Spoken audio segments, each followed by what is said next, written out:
reach. Kaboom! Teach them. Always make sure the message reach them. Live from Kingston, Jamaica, broadcasting around the world. You're watching the Teach Them YouTube show. Intellectual, yet stimulating. Fair, frank, and factual. And now, broadcasting live. We will broadcast live. This is Extra Class, streaming to the world and beyond. Hey, let's go. You know, it's Teach Them, the #1 intellectual blogging panel on the YouTube channel.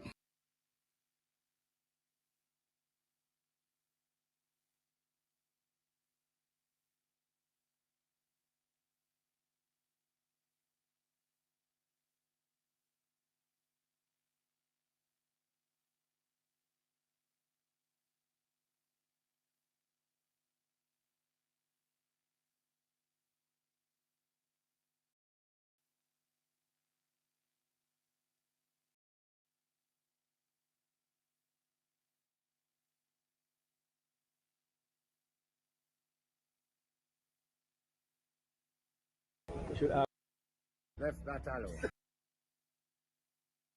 Something alright. Something alright, yeah.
Mic check 1.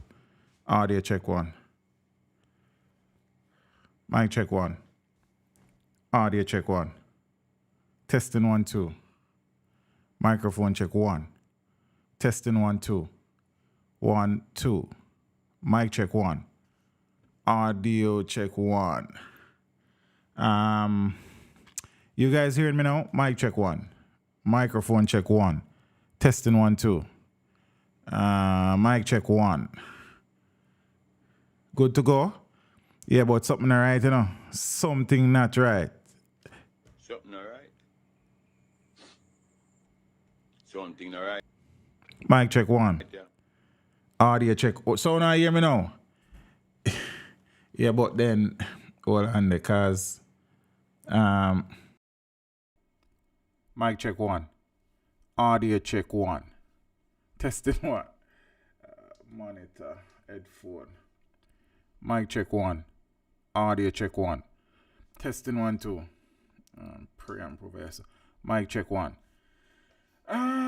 Guess who early? King D, what go on? I want to say the mic good, but I don't know.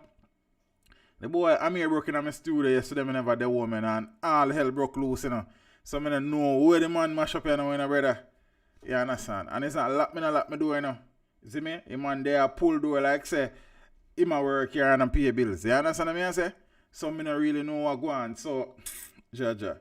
Boy, I mean, I tell you, I know I want youth to adapt, because I say, right, this, mic check one.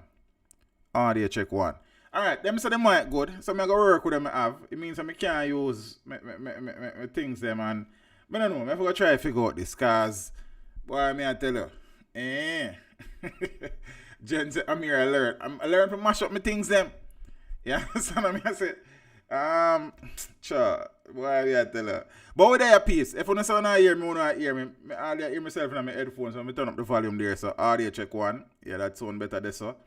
Zane, but, no man, something. I don't know, but if you don't hear me, I hear me answer, so I work with you know.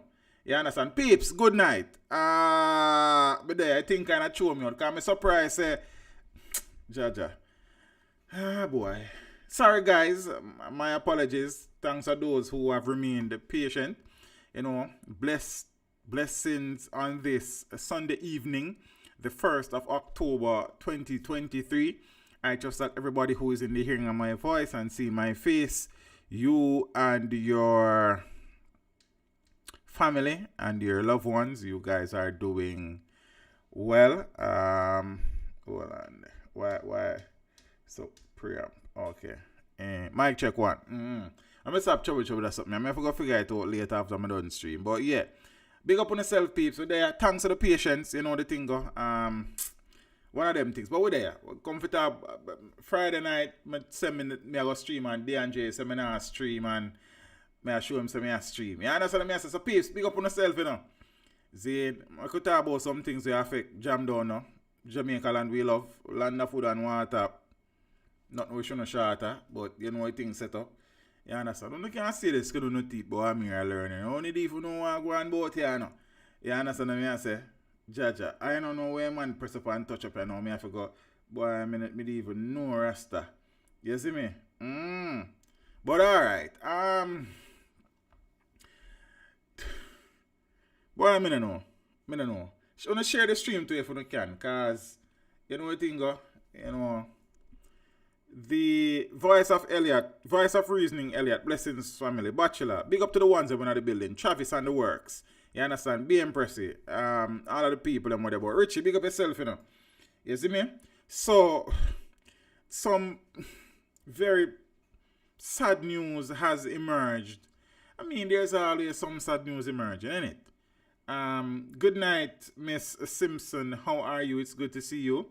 As I see the comment, I realize, Jaja. But all right, I'll treat with that as best as I can.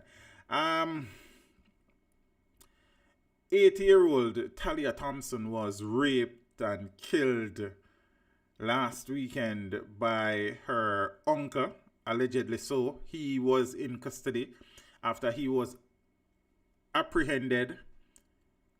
He tried to take his own life after the situation with his niece, and he was in hospital under police guard. I have no idea. I don't know. Apparently, there were 2 police officers on duty, supposedly guarding him, and he found some way to escape. As you know, I am somebody who is always trying to encourage the members of the Jamaica Constabulary Force who continue to put their health on the line in order to protect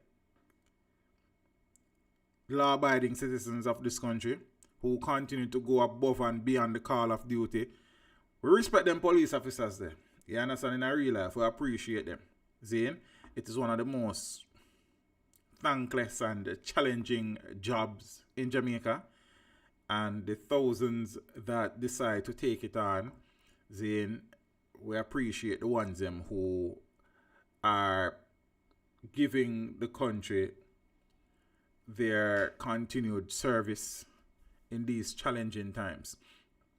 But from time to time, there are situations and incidents that arises that put us in a position where we have to question the integrity of some police officers. the professionalism of some police officers, Zane, and some things just, well, I mean, even know. Cops removed from frontline duties in probe of escape at hospital in St. Anne. So the two members of the constabulary force who were on guard at the time of the escape of the man charged with the rape and murder of St. Anne schoolgirl Talia Thompson have been removed from frontline duties as a major investigation is being undertaken. 27-year-old Troy Ellis escaped from the St. Anne's Bay Regional Hospital on Saturday night, where he was being treated. The police say Ellis, who has been formally charged with rape and murder, has several serious wounds to his face and upper body. He reportedly attempted suicide after allegedly sexually assaulting the 9-year-old girl. Well, it's 8, I think, as far as me know. First, me I say 9. Talia, and stabbing her to death. The attack happened in the community of Discovery Bay in St. Anne. So the police say the Inspectorate and Professional Standards Oversight Bureau is probing the circumstances of Ellis's escape. A full report is expected to be submitted to the police commissioner by the end of the day. Well, I'm assuming today. So the police say all available resources from the St. Anne Division have been deployed to recapture Ellis. Residents in the immediate environs of the hospital or anyone with information about their whereabouts are being urged to report any suspicious activity to the police at 119, Crime Stop at 311, or to the NIB tip line at 811. And residents should expect to see a heavy police presence in the area, and they are being asked to cooperate with the authorities. And people are being reminded that harboring a fugitive is a crime.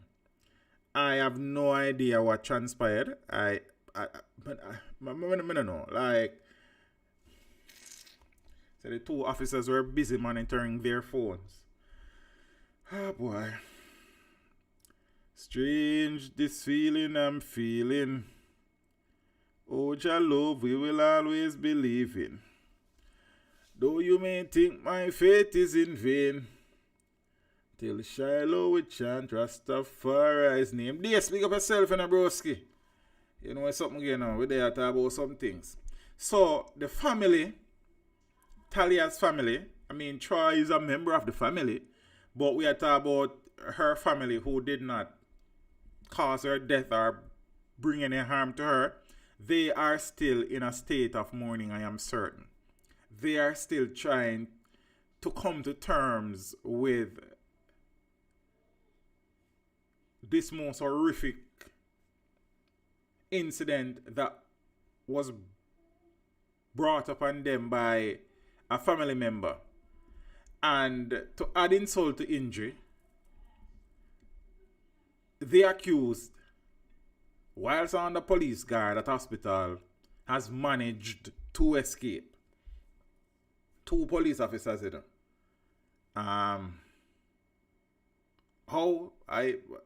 It's crazy.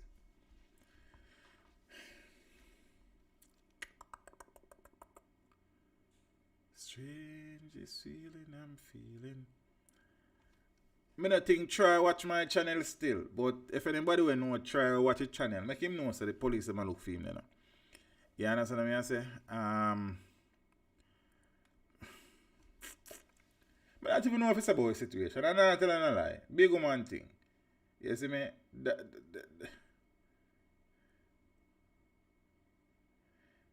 So, the inspectorate says they are investigating. The police officers directly involved, have been removed from frontline duties. So we await. I hope that in the shortest time possible, Troy will be apprehended and the process to ensure that the full force of the law commences and a resolution to the situation is arrived at. Jaja. Ah, boy. Not sure if I will live to see tomorrow. Living in this world of conflicts and sorrows. Bodies lay cold as gunmen strike ball. As we have discussed a few times recently, the country is in the grasp of a dengue fever outbreak. And, whilst dengue fever is nothing new to us and has actually never left us, there are times when spikes occur, and this spike is as such where it has been declared an outbreak. Yeah? Good night, Miss Hanson. How are you? It's good to see you.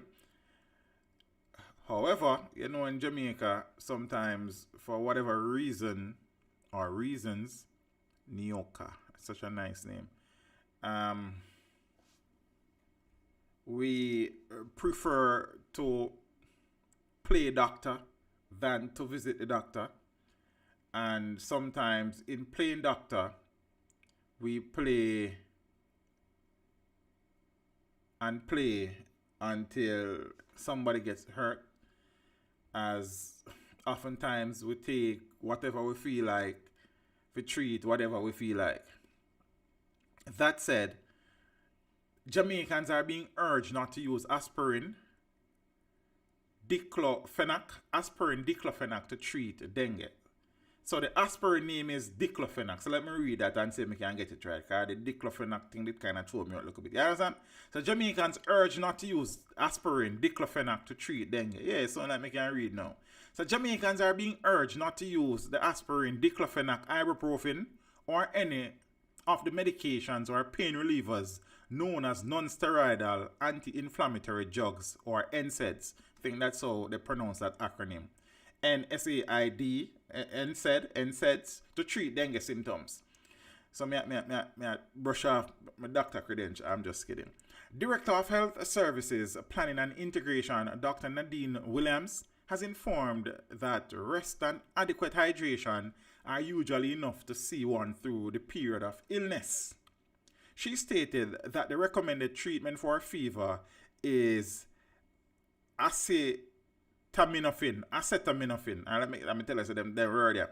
So she stated that the recommended treatment for fever is acetaminophen or paracetamol. Jaja.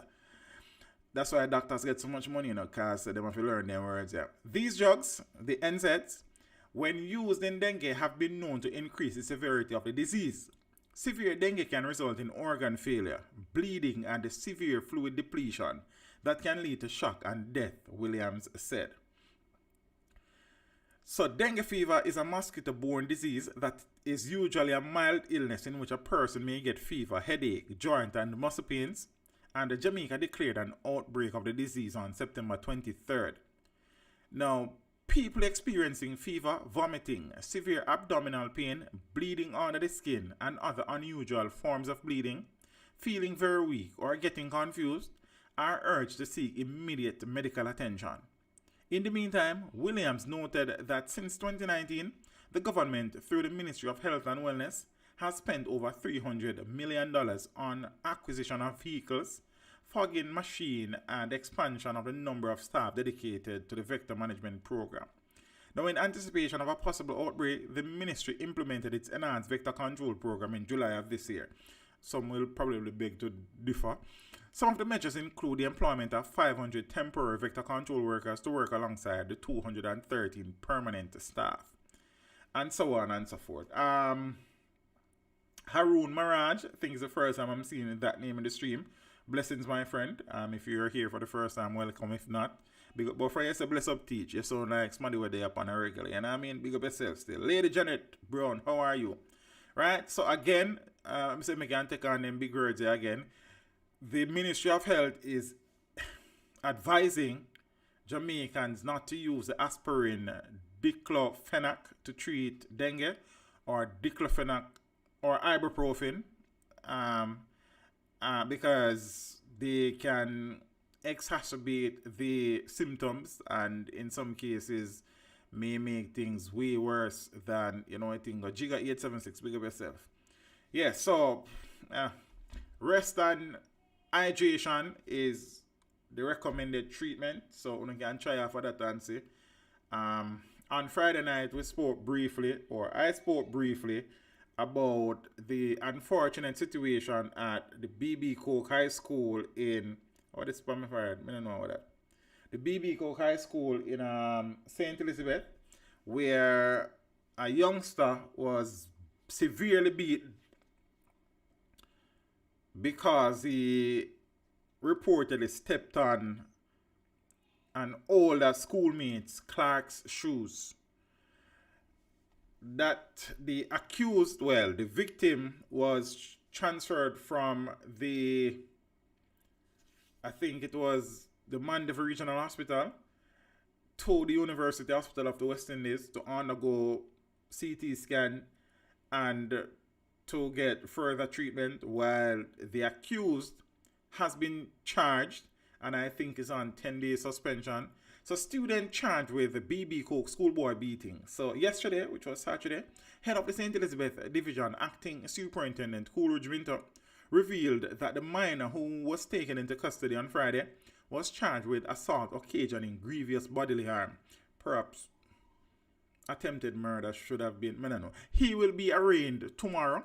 So the injured student is now receiving help from the government with treatment. Kind of find that so weird still. The 14-year-old was yesterday transferred by ambulance from the Mandeville Regional Hospital in Manchester to the University Hospital of the West Indies in St. Andrew to undergo a CT scan. His aunt, Tamika Holness, told reporters that Minister of Health and Wellness Dr. Christopher Tufton reached out to family offering assistance after they had expressed frustration to locate a working CT machine in Manchester to help with their nephew's treatment. So we really appreciate it, although it is so unfortunate that none of the machines in Mandeville is working, she said. Now, it is alleged that sometime after 2 p.m. on Thursday, the boys were among a group of students collecting their phones at a security post on the school compound when the incident happened. It is reported that the grade 8 student accidentally stepped on the accused boy's shoes. The senior schoolboy allegedly got upset and hit the student in his face, causing him to fall to the ground and lose consciousness.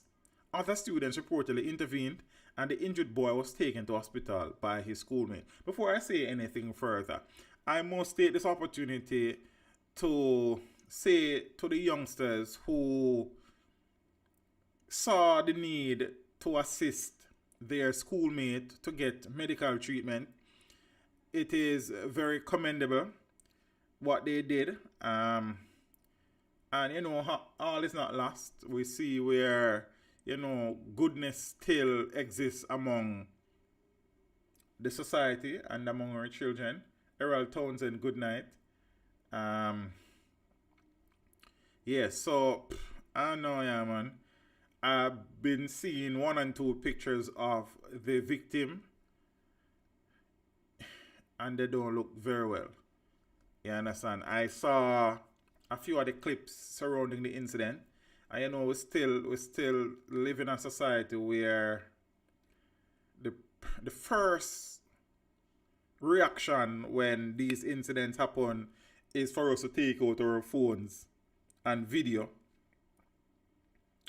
instead of rendering assistance and offering help.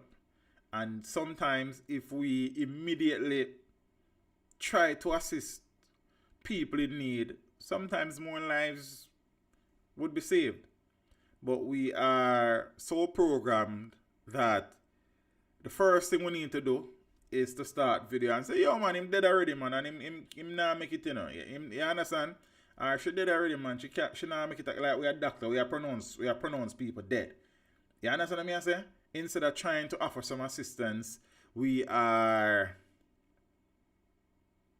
casually videoing and pronouncing people dead. You understand? I've said many times on the same platform that I sincerely hope that there's never a time when I am in a position in the public where my life is at stake and I have to depend on my Jamaican brothers or sisters. Because first thing them I go do, first, probably one or few people probably look up and know me. You understand? So I'm more excitement that. You understand what I say? So instead of offering some assistance, so them have to go video a teacher because I don't know why. You see me? So I really hope say if me ever in a situation like that, I am surrounded by people who are genuinely caring and understand that a life is at stake. And, you know, we need to get moving. You see? Because I am certain that more lives would have been saved if people's initial reaction was one of care and compassion and assistance. See? So there are so many issues we can pick at this out of this situation. Our level of anger in this country is at an astronomical high, and everybody, boy, I don't even know. I don't even know Rasta George. I sincerely hope that the youngster will continue to make progress and that his recovery will be timely. And also, I sincerely hope that after his recovery is complete, he will show no signs of the impact of the injuries on his physical, mental, or emotional state. Yeah? Over one Clark's shoes, brother. You understand what I say? One Clark's shoes.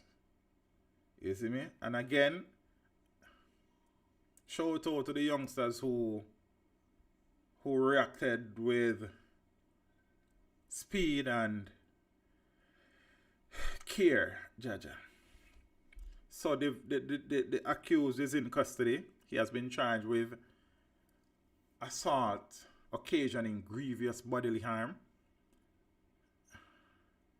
We hope that the victim continues to recuperate and recovers timely. I don't even know, yeah, man. Imagine you send a youth go to school, though. Like you send your youth go to school. Then, school over, the youth collect him phone, and accidentally, he stepped on a schoolmate's shoes.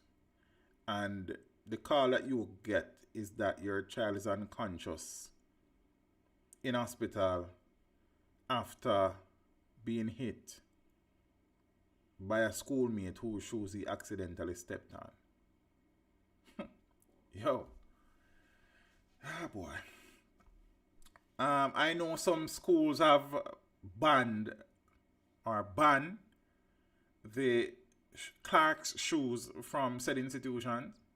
And it is not necessarily for the reason you would think. One of the primary reasons is that many of the boys are burning tire, or they are using the lead from batteries, car battery, to clean their shoes. And not only are they messing up the school compound, because they clean it on the chair, they clean it on the desk, they clean it on the floor in the classroom, and it leaves a mess. You understand? I have treated with that quite a few times. See, as an educator at the high school level. And some schools have taken it on themselves to ban Clark's shoes because of the potential health risk, not only to the child who have used the lead or the burnt tire to clean the shoes, but also to classmates and teachers. Zine, plus it also mess up the physical plant. And I figure as much that going forward, in light of this incident, and I'm sure that there have been other incidents of this exact nature that has not made it into the public domain, but there have been feuds or altercation because of the same thing before. Schoolmates stepping on schoolmates' Clarks, and it's like, man get dark. I don't know. See? So they get the lead or they burn the tire and put it in chubby bottles or the soft drinks bottles, see, the soda bottles, and they put that in them bag, them have it on them back. You understand? Them have them toothbrush. Now when they use it to clean the shoes, it is liquid, See? And it's not like these shoes are impermeable. They are built with impermeable layers. Most of them allow liquid to seep through. So this lead and whatever is in the tire seep into their skin and in their brain.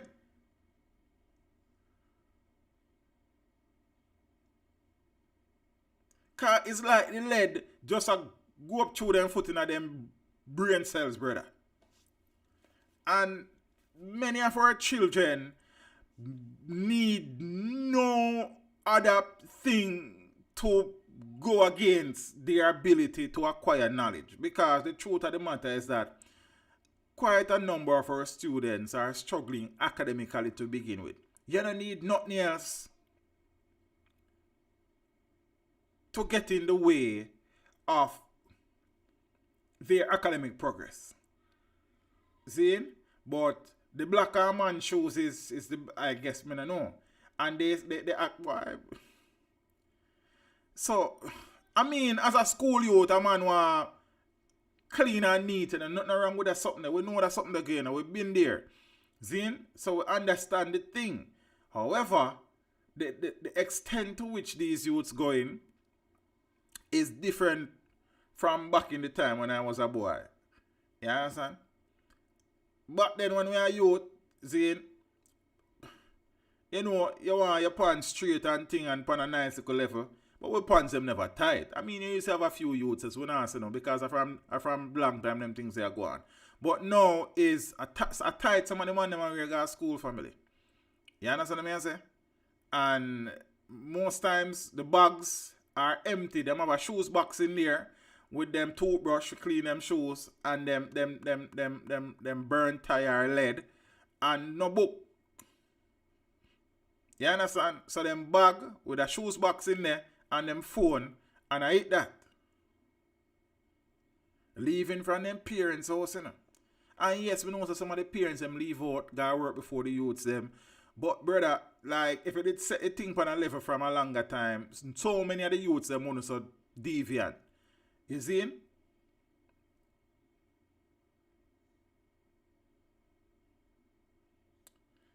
So, no brother. So hoping for the best for the youngster who is in the hospital. Let's see what the result of the scans are and how his recovery progresses. Let's see how the criminal case against the accused proceeds and how after his suspension is up, the school administration and the school board treat with that aspect of it. Let's also hope that at no point in time going forward, we are talking about a situation of this nature again. Yeah? People step on people's shoes accidentally, man. It happens.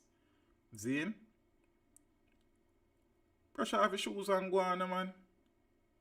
If a man apologize for stepping on your shoes, clean off your shoes and keep it moving, man. It's not the end of the world, brother. No man really want to see them clocks mess up, but God, man, is a shoes, brother. You understand? And I have observed many a times the situation around phone collection when school ends. And it's situations like these again, while there has been conversation in the past, and not only conversation, but schools that ban phone from the compound completely. Phone a collect. In some schools, you know, that's a no-no. Them still find ways to get them inside and phone ring in your class and all sort of something. Everything we happen in school is video these days. And many of these youths spend more time on Instagram and TikTok than actually treating with the business of teaching and learning. Be a snap, them a snap. Be a videos them a make. All I go live from school. You understand what I say? These are some of the challenges that are facing the education sector from the kids. Why I keep feeling like me I feel like an earthquake? I don't know. Or me heavy, I don't know. Like probably 2 times now since we sit down here, so. Yeah, but maybe just in a head. Yeah? Ah, boy. And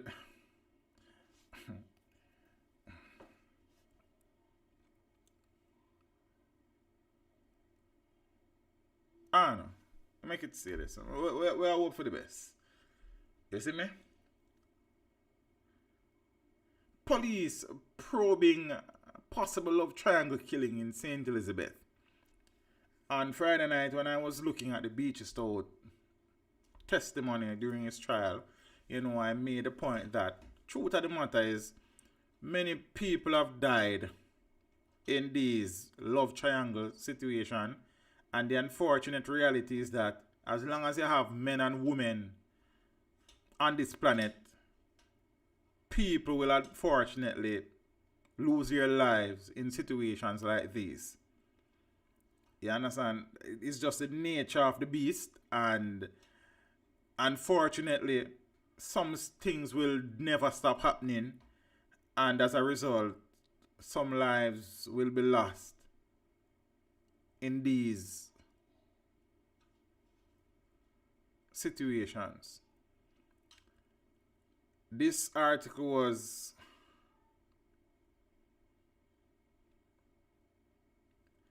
yes, Jackie Robinson, my father has been wearing clocks over 50 years from I can remember, and I have never heard about cleaning clocks with burnt tires or lead. When this start happening? I can't pinpoint a particular time, you know, but I know that it became prevalent, say in COVID was what, 2020?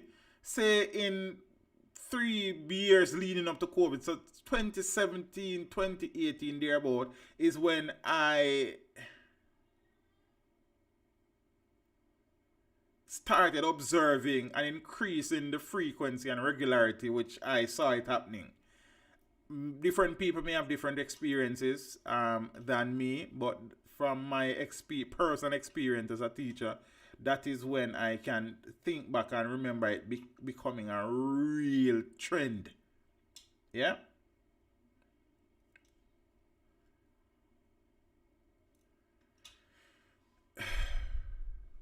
So Nationwide News understand that a Jamaica Public Service Company contractor was shot and killed in an alleged love triangle in St. Elizabeth. So the deceased man has been identified as Orlando Blake. He was shot several times in the upper body moments after he reportedly found his common-law wife with another man at their home in Santa Cruz sometime after 3 a.m. this morning. Well, if at this morning, 3 a.m. Sunday. Blake reportedly came home from work hours earlier than usual. Oh, the boss get an early release like. So the boss a go man now, you know. Boy, I mean, you know, earlier than usual to find his partner in a compromising position. The reports are that Blake's common-law wife and her lover were in bed when they heard noise coming from the grill. The man, now alerted, reportedly went for his licensed firearm. He then fired several shots at Blake. The lovers then rushed the injured Blake to the hospital where he later succumbed to his injuries. Our news team was reliably informed that the common-law wife and Blake's alleged killer share a child together. The alleged shooter is also said to be the husband of a police sergeant. The St. Elizabeth police are investigating. I don't have none of my samplers them available because Mr. Amir, I don't know what I'm doing to it thing them in our studio yesterday. You understand? After me lock my studio door, you know. I'm going to invite boy in my workspace, you know. Boy pull door and come in here. Why I'm not break? Boy, I don't know. Boy. Yo, the parents up me are not easy, you know, brother. You understand? Yo, sir. So no, me can't. Boy. Good night, Munchie. How are you? So it's a good thing me have a backup audio interface on my desk. Else a sign language me don't have to stream, you know. You know see? So to this a story, peeps. Because I say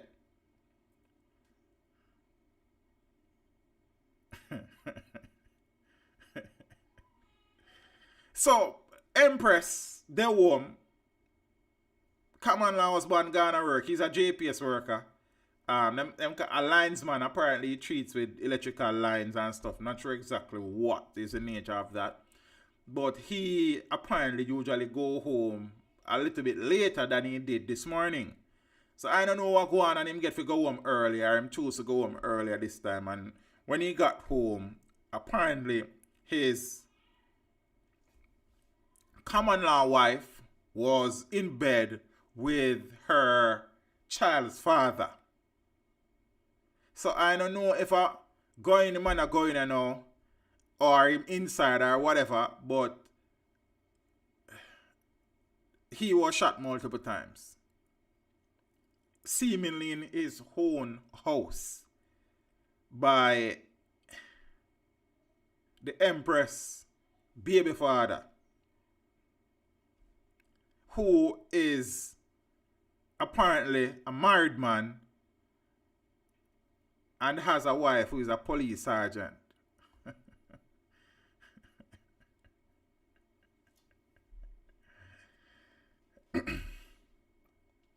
It's a sad situation in a piece. So you see, sometimes when you read these things, you have to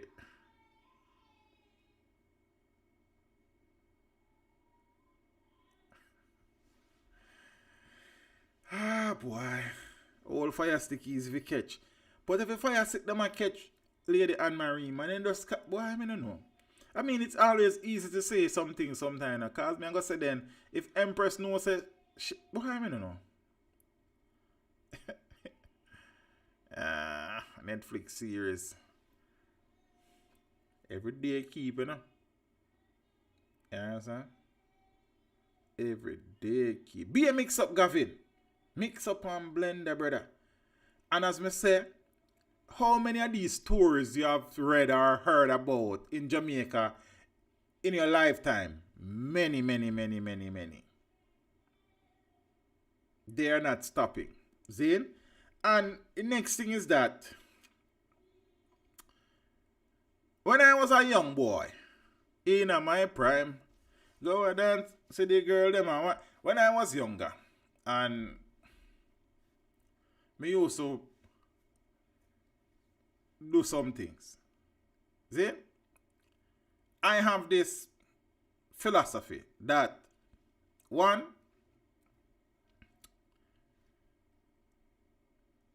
me not go no woman yard, brother. And there's a couple of reasons why. First thing, if she have a man, me not even go gate. That's the first thing. Second thing, enough time a woman will left a man, but a man not left a woman, you know. That some we don't, oh, we leave, man. Yeah, you left him not left you. I know you live in the same community. Zane, him not left, but you left. So you have to be careful of these things, brother. If she have a man and she and the man live, you can't go yard, bro. Link have to make a road. I don't saw a thing. I go one policeman woman yard once, you know. Can't laugh though. That do it again. Boy, Richie, you play some Russian roulette, you play with your life, you know. You understand? I'm glad I never there to cover your story still. Zane, Miss Perfectly Imperfect said people need to stop cheating, seriously. Yeah, that sounds good in theory, you know, but the flesh is the flesh, you know. And these things will happen. You understand what I'm saying? All of us have moments of weaknesses, and sometimes things happen. Sometimes you don't plan them now, you know, but they happen. But sometimes you plan them. But when me say now, Miss Perfectly Imperfect, you see me? Even if link a make, there are certain do's and don'ts. You understand what I say? You can't know say a man live with a woman and you go at the man yard go look for the woman. That not safe. That not wise. You understand what I say? That a fight you look for trouble. You see me? Say Richie Brave. A fool, Richie fool, but Richie Brave. You understand? Once somebody conk him in the forehead. But say, but in got a policeman, you go look for you, man. Eh? Boy, I saw you think is perfectly imperfect. Because as me say, you know, it's sound good when we say these things, but in reality, the thing is what it is, and we just have to call it what it is. And if a thing reach this, certain things you just can't do. And you know, we always say, then why the woman no leave or the man no leave? I guess only them can tell you. But these things, and then the man, this a brother a guy man yard, you know, and kill him man in I want to say, yo, why me I tell you? Pauline's a careless cheating can't work. So what kind of cheating can work, Miss Pauline? You have to laugh, yeah, sir. Can't weak to the flesh, especially that kind of carelessness. You can't. That's why one night we say when the policeman go beach his stout yard and take picture in a man bedroom and post a waste man behavior that brother. You understand? But why 10 shots though? And I fire them in a munchie, you would have to go ask the brother. You understand? So me don't know. It's like G could have some pent up feelings and saying, you know how long me want this here. Hold them, I don't know, yeah, I forgot. I guess we don't know, make we see. When I young and dumb. Boy, me been that in a Richie. Me been that, but say for a long time me I sell some things don't fit me answer. So we don't know. Some woman have some woman and a man till the door knock open. Which is true in a black champion. Me get that, me understand that what you are saying, brother. Zane and a lion tell. But boy, rough. You understand? Better do. Yeah, alright. So, and next thing again, back to, you know, we do some flashback. Back in the days. You understand? When me never have ears. All when me not have a woman, me have woman. You understand? It was like an insurance policy. Me should not talk about the secret. But true, me say me not do these things more still. You understand? When I was younger, see? All when me single, me have woman. Because, remember me tell you say me have a woman, you know? You can't say me never, all when me single like a hit song, me have me woman. You understand what I say? So, me don't know. So, someone probably they need to employ the same thing. But, boy, me don't know. I don't know, Rasta. You know, so I sit down and I look on the stream this evening, and I say, yo, I not about to go streaming because too much foolishness here, sir. One thing is clear, teach. She has no respect for her, man. Yeah, I mean, boy, brother. Boy, you are going to Jerome. You want to look like, say, it's been a while it go on, you know. Zane, but look at them normally study the G time. And the G whoppy back early. Boy, you know. He wasn't supposed to be there. You know what I'm saying? Rude girl said the power of the goodness. Boy. I know still. Planting. Them they don't want to kill the youth. Why I'm get so much shot. Interesting perspective that. You understand? A valid one. I don't know. Apparently they took him to the hospital. I don't know if him never ran him fire first shot if him never realized who. Yeah, no, yeah, man. Speaking about one next foolishness, see it yeah? Leon-Issa's privacy fight continue. I listened the judgment that was handed down on Friday in the Supreme Court. It is on the Jamaica Judiciary website. So I listened it and I picked out bits and pieces and posted a video last night. Zane?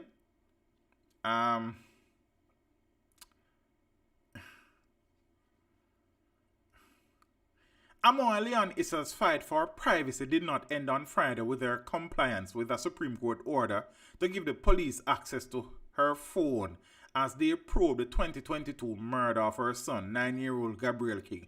And I don't like the wording of this paragraph in the article because one, you see, interpretation is a hell of a thing. And let me point it out again because I've had to do this a few times.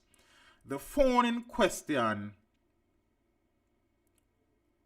Amoy did not have the phone.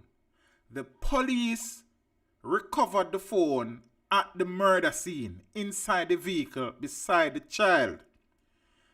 Amoy said on their journey she gave him the phone to use, as parents tend to do. You would have probably done that before. See? So the phone was never taken from Amoy, Leon-Issa. The phone was removed from the vehicle in which the child was killed. So at no point in time did she give the police the device. The police have had the phone from the beginning. What is the matter of contention now is that they have been trying to get access to the phone and she has not been providing the access code for the phone. So I hope that now clears up a lot for some people, because people are still saying that, oh, she wiped the phone and she never have the phone. From the police found the car with the boy in the car, they also found the phone. They have been trying to get the passcode for the phone. Many rulings later, she finally gave the passcode to the phone to the police, the investigators, on Friday, after the Supreme Court ruled that it ought to be provided, must be provided by 4 p.m. on Friday, September 29, 2023. So I hope that's clear. Because of misinformation sometimes, you know, some particular lines of conversation develop that is unfair to people involved in things, because now you got hear say the police them corrupt and the police them are criminal because she have the phone so long, and what sense she get the phone now because she didn't have the phone. And if you have been listening from the get-go or reading for yourself, you would have learned that she at no point in time when she reports that her child was abducted was in possession of the phone.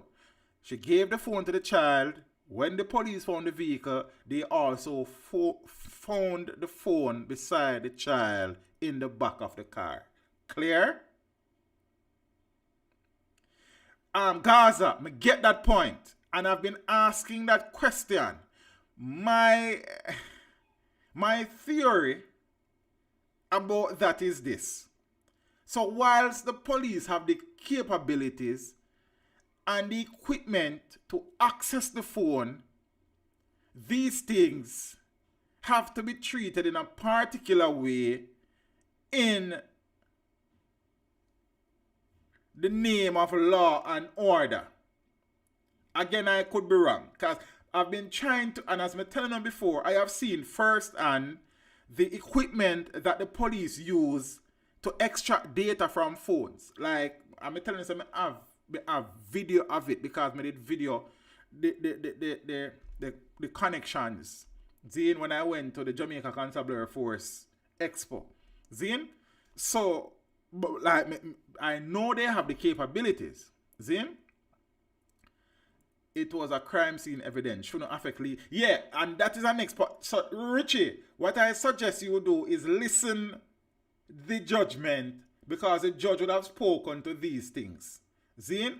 So, under the fundamental rights business, technically, she has a case, rear privacy, but that privacy is superseded by the fact that the phone is now part of a criminal investigation. So whatever privacy she has or claim will be breached does not supersede the need for the investigator to access said device. So as I said, in relation to what happened in Black Man situation recently, one of the greatest things to have come out of the judiciary in recent times is the fact that they are now live streaming some of these court proceedings in an attempt, I am thinking, to get the public to pay attention to these things and to start to develop an understanding for how the law works. Because all of us have this notion that these things sometimes are straightforward. Hell no. Zine, and in law, technicalities and loopholes exist all along the journey. And some lawyers are very skilled in exploiting these technicalities and loopholes to get their clients acquitted. And again, is a lawyer do them work, you know. So if a lawyer can do him job good, then fine. Me can't hold it against a lawyer now. I work him at work. You understand what I say?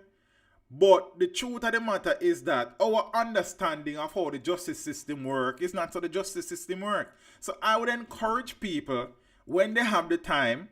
So instead of watching some of the foolishness what we watch on social media sometimes, take the time out. I mean, all these things are exciting and then them in an hour at them boring. Zine, I don't think that the process of learning is ever boring. Well, for me, per se. Because if me acquire knowledge, me excited. I mean that personally. Zine, but different people, you know, treat with things differently. So the ruling is there, Richie. And it would be good to get a feel of what the judge and the written ruling is also available online. 40 odd pages, me not read that, but I'll sit down and read every single word of it because I am trying to learn these things. You understand what I say? No. But me get what you say, Richie, and I do agree with you wholeheartedly. But again, the court of law and the court of public opinion, remember at the end of it you put, in my opinion, hey. Now, King, who was developmentally challenged, was abducted from his mother along the Tucker Main Road on January 13, 2022, and found hours later with his throat slashed. Horrific. The Supreme Court on Friday ordered Leon-Issa to hand over her phone's password. You hear what the Supreme Court ordered? To hand over the what? The password for the phone. Not the phone. Why? Because she never did have the phone. So if you know have people out there telling us that she did have the phone, nothing not goes so. You understand? No. Yeah, she was supposed to give investigators the code by 4 p.m. So so this is her lawyer speaking now. My client has complied with the court order. As I said Friday night, she submitted via email. Well, her lawyer submitted via email the access code for the phone. My client has complied with the court order as no stay was issued. We have an opportunity to view the judgment, and in light of that, we have received instructions to pursue an appeal because at all material time, she was concerned with her rights to privacy and the impact it would have not only on her, but Jamaican citizen man, tapping nice woman, but right to privacy and affect Jamaican citizens large. Move. You understand what I say? If you don't have nothing to hide, give the people them access to the phone. Her attorney at law, Chukwemeka Cameron, said, notwithstanding handing over her password, she is still pursuing the right. She's still pursuing her right. Cause it has never been about hiding any information. Or you don't say. It has always been and remains about her right to privacy. No, again, what could Miss Amoy Leon-Issa have on that phone that her child had access to, was using leading up to his so-called kidnapping and murder, that is so critical to her that it is preventing her as a mother of a child that has been killed to cooperate with police investigation because of her right to privacy. What about the child's right to life? I will go out on a limb to say that the child's right to life far supersede your right to privacy. Most importantly, as the child's mother. No, imagine you being involved in this situation, as in you are the father of this child. Assuming that you are playing your role as a father. Because some of the time, Yeah, you know what thing go. And this unfortunate situation befalls your son. And the mother of said son is finding every way possible to frustrate the process in finding and punishing whoever is responsible for the death of your child. Think about that as a father. Just think about that now. Because of her right to privacy.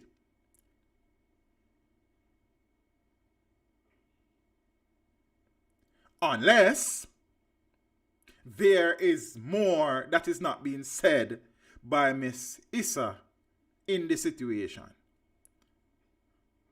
And the more she tries to frustrate the process, is the more people are left or led to consider what is the reason and rationale behind her approach thus far. No judge shouldn't have to tell her that, ask her to do that, Jaro. That is what she should do from the beginning of time. Unless, Gavin, unless.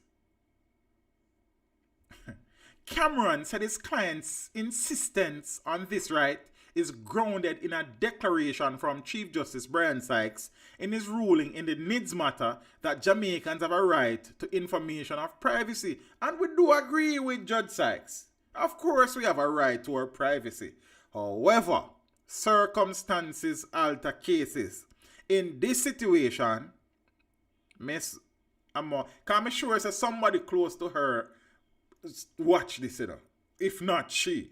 Like me, I am absolutely certain, because she must hear by now say there's this big head boy where every time him turn on him camera and light and talk, them call her name.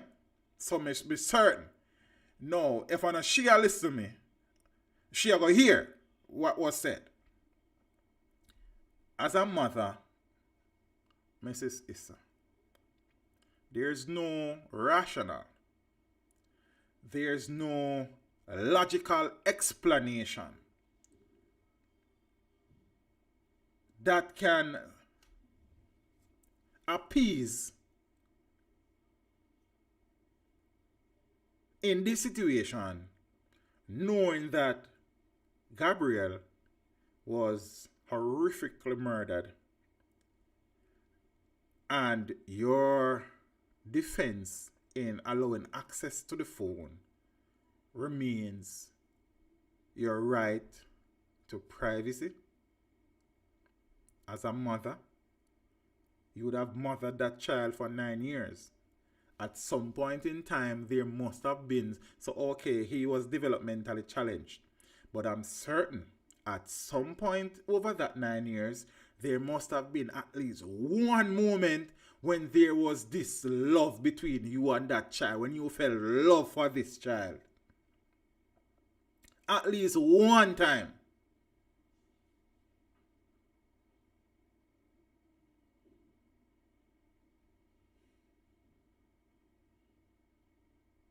And so, Mrs. Issa, for that one single time that there was love between you and Gabriel, I want to pronounce the youngster's name incorrectly. Find somewhere down in your man, some human feeling somewhere, to understand that the police are investigating, trying to bring closure to maybe not you can't, but to other family members who are seeking some closure to this unfortunate and horrific situation. This is not about you. This has never been about you. Nobody no business about you. This is about the child. And at this point in time, your right to privacy means what?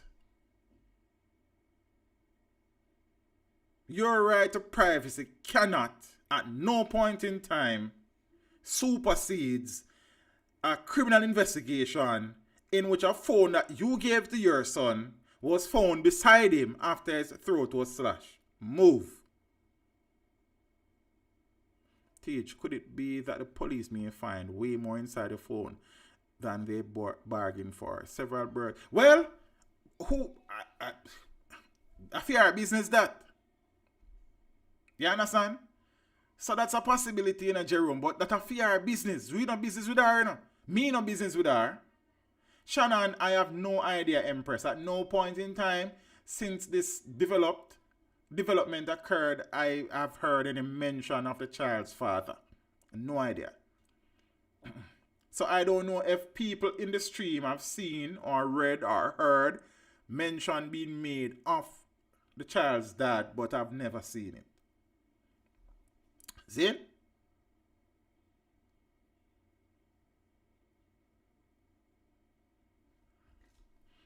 She has always maintained from day one that her life is on the phone.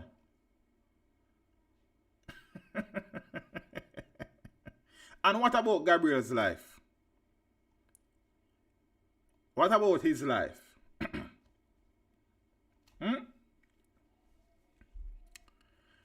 What about his life, man? She has always maintained from day one that her life is on the phone. If you want to live an existence where your life depends on one phone, then I feel your business that, mama. We no business about you and that. And again, I mean, I want people misconstrue me and say, I understand and appreciate the fundamental right to privacy of information. I get that. Don't feel like me not get that. I understand, but what I'm saying, based on the nature of the situation that faces us, in this particular case, her right to privacy cannot supersede the right of the police investigators to proceed with their investigation, feeling that the phone may provide useful information in same. Mark, them can analyze the phone and not incriminating on the phone, That's a possibility, So nothing to link anyone to the murder, be it Miss Issa or the people them who actually did the murder. Nothing linking nobody to that may not be on the phone. That is a real possibility, However, we don't know. The investigators don't know. So they need to satisfy themselves fully that that is the case or not. What's the problem? So is part of Miss Issa's life that is on the phone related to her son's death? The investigators will find out. If not, then so be it. You understand? So, let me continue reading. But Richie, there was one of the ruling that said that the police should be given access to the phone, and she was given the option to have a cyber expert and their lawyer present while the phone was being accessed. So there has been a few variation to the production order throughout the life of this court matter, So it ain't like them say, okay, we just want the passcode to your phone and we're going to look on it by ourselves. Her legal representatives as well as cyber experts were a part of the whole discussion and production order. I read that for myself.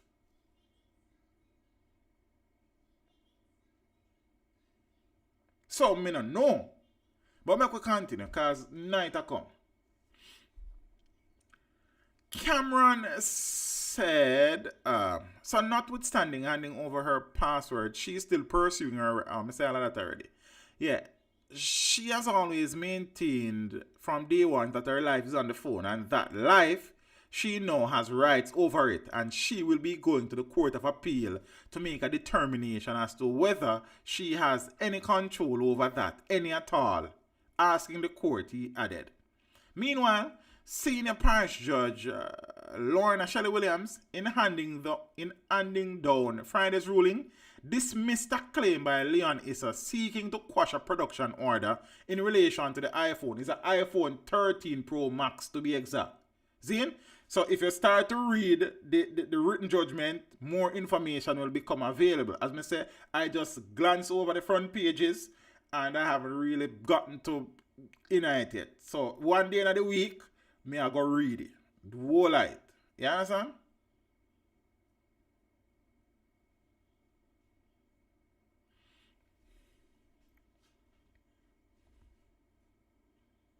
Shannon, you can't make a like or comment without Facebook or IG showing everyone. Oh, I'm not sure, but you can't. You really?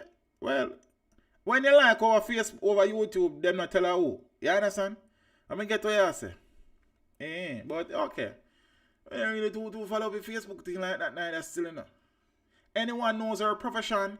I do, you know, Richie. As in, I read something. Can you know me as you? Richie, you know me.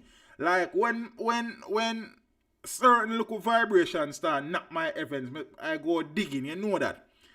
I read it somewhere, bro. Me read it somewhere. But I can't tell you if I top of my head now. But I know me read it somewhere. Because I went digging. King, let me see if I can pick up that. But it's out there. It is out there, Richie. You just need to look and looking at the right places. You understand? But it's there. I don't remember if I top of my head still. And thing. So I'm going to continue. But she operates some business. Boy, I mean, I like them things there and I feel like me have brain freeze. I mean, no, me read something somewhere, Richie. But it's been a while. From 2022, I think I go on, you know. Geez, maybe she's a porn star. I don't know. So I'm going to continue, yes. So. What she say now? So she have them a plan to go to the Court of Appeals, yeah? So, on the basis that, so Friday's ruling dismissed a claim by Leon-Issa seeking to quash a production order in relation to the phone on the basis that the search by the police would breach her right to privacy. The court said the benefits gained from granting the production order far outweigh the breach of privacy of the claimant. Simple maths that. Not hard than that for add up. Sorry guys. The benefits that will be gained or the potential benefits from the granting of the production order, these are the words of the judge, far outweigh the breach of privacy of the claimant.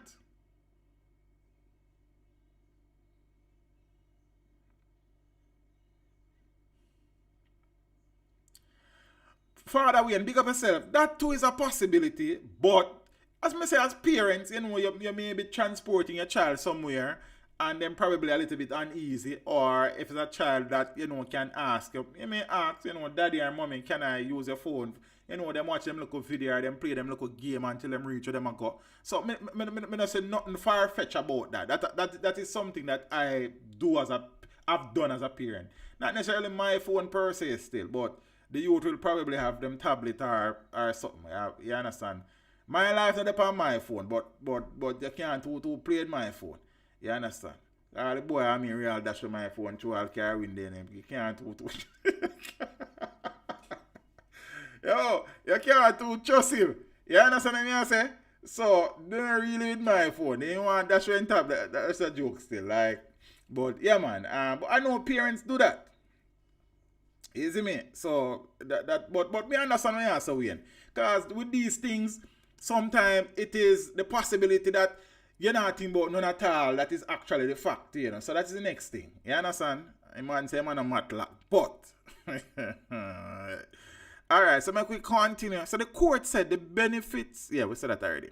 But Leon-Issa has maintained that the state breached her rights to privacy when a parish court judge granted permission to the police a year ago to search her cellular phone as they investigate King's murder.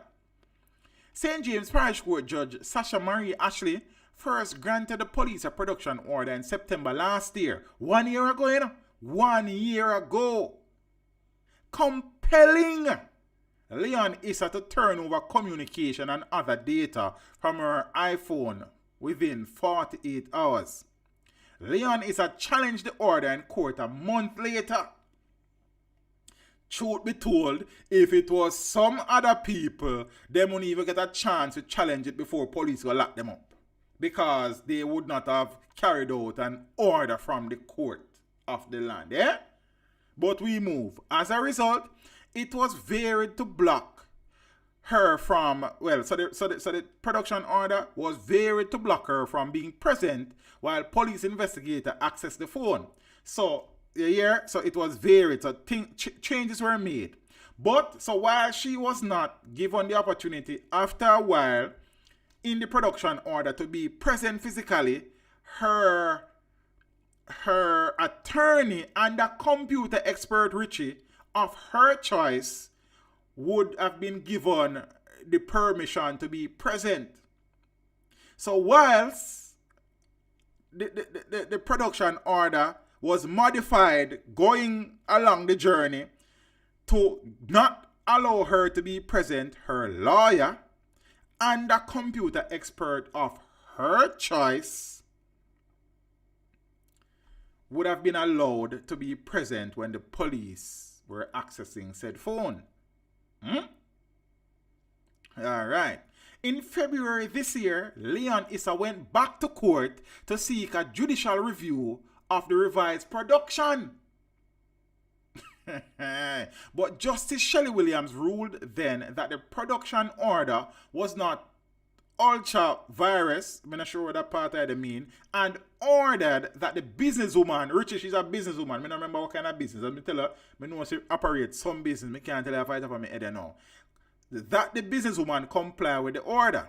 So that ruling was made. Justice Shelley Williams, in refusing the application, noted that the amended production order had several orders that provide safeguards and protect information concerning third parties not associated with the investigation. So watch your maths now. So let me try to break down that.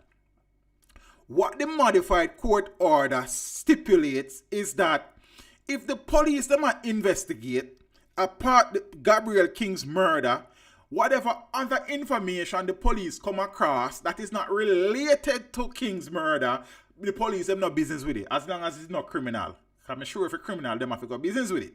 You understand what I say? Them probably have to get that, I don't know, but them would have to go business with it. But if it's not related to the murder and it's not criminal, them not business with it. You understand? Now, let me continue. The judge also noted that the law put safeguards in place that allow for cops to be charged and placed before the court if any information extracted from the device is disclosed to the public. According to the police, Leon-Issa reported that she was slapped in the face and dragged from her vehicle by two men after she slowed down to navigate a pothole-riddled corridor while driving along the Tucker Main Road towards downtown Montego Bay about 9:30 a.m. on the fateful day. The men sped off in the vehicle with Gabriel still on the back seat. The vehicle was found abandoned on the Fairfield Main Road several hours later with the body of the 9-year-old boy soaked in blood. A bloody knife that was found beside Gabriel's body was confirmed to be the murder weapon, said investigators, citing DNA analysis of the blood sample.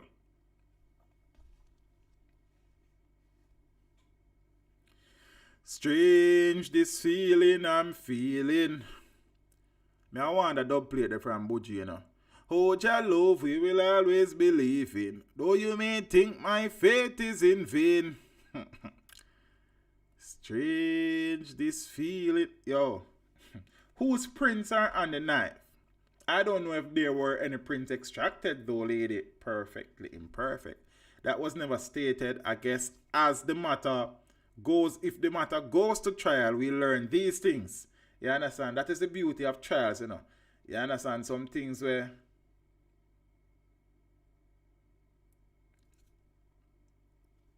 well, Father Charles, it may well be my opinion, but as per the ruling of the court, they are solely to focus on the investigation and whatever else them find, if it is not related to the investigation, them not busy. They shouldn't be business with it. That is what the judge said to. And me alone says so. So I don't know that it is really an opinion as per what the ruling of the court has said. That's really facts.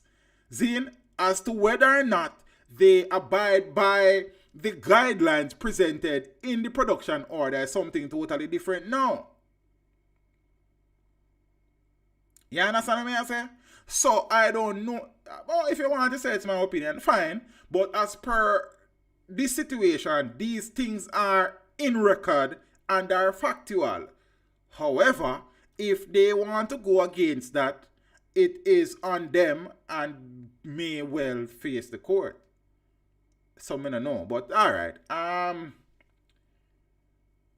The judge has also noted that the law put safeguards in place to allow for cops to be tried. That has always been the case, you know. Well, I can't say always. But that has been a part of the thing for a long time. I don't know that any officer has been so charged under that situation, but I suppose that has been. These checks and balances are there now, because we are not seeing these things in front of our face sometimes. And again, that's why I say it is very critical for us to pay attention to these court proceedings, if the time permits, and these rulings and verdicts, Zine, because what it is doing now, it is giving us greater insights into the justice system and how the justice system actually work, or for some people doesn't work. You understand? So, I don't know. Yeah. Alright, so that is the situation with that. The child, the circumstances surrounding the child's death is as such where all parties that are able or in a position to provide information to the police should have been cutting the line to do so, but apparently people are cut line for go the other direction. I don't know. Yeah. Strange. See? And let me say I can find one video where you only got to hear the audio, because I'm not going to play the video per se. I'm going to play the... I can't do that, because then the audio interface we can bring in everything one place. I'm here, I don't know what to do with it. You understand? So I have to figure out that one of them times. So yeah, where the head of the St. James Police in a video posted on the JCF's page, you know, were lamenting the fact that, you know, people who should be helping the police are putting up legal fence. Those were the words he used. Legal fencing around the thing. You understand? Oh, you didn't think about it, Richie?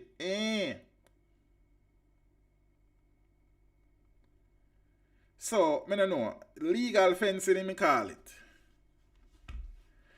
And it's obvious, legal fencing, because the mother is saying that she is now going to appeal the ruling of the Supreme Court. And then I suppose if the Supreme Court ruling is not in her favor, then, you know, the next step is the Privy Council. So every step of the way, things are being done to frustrate and slow the process. Privacy.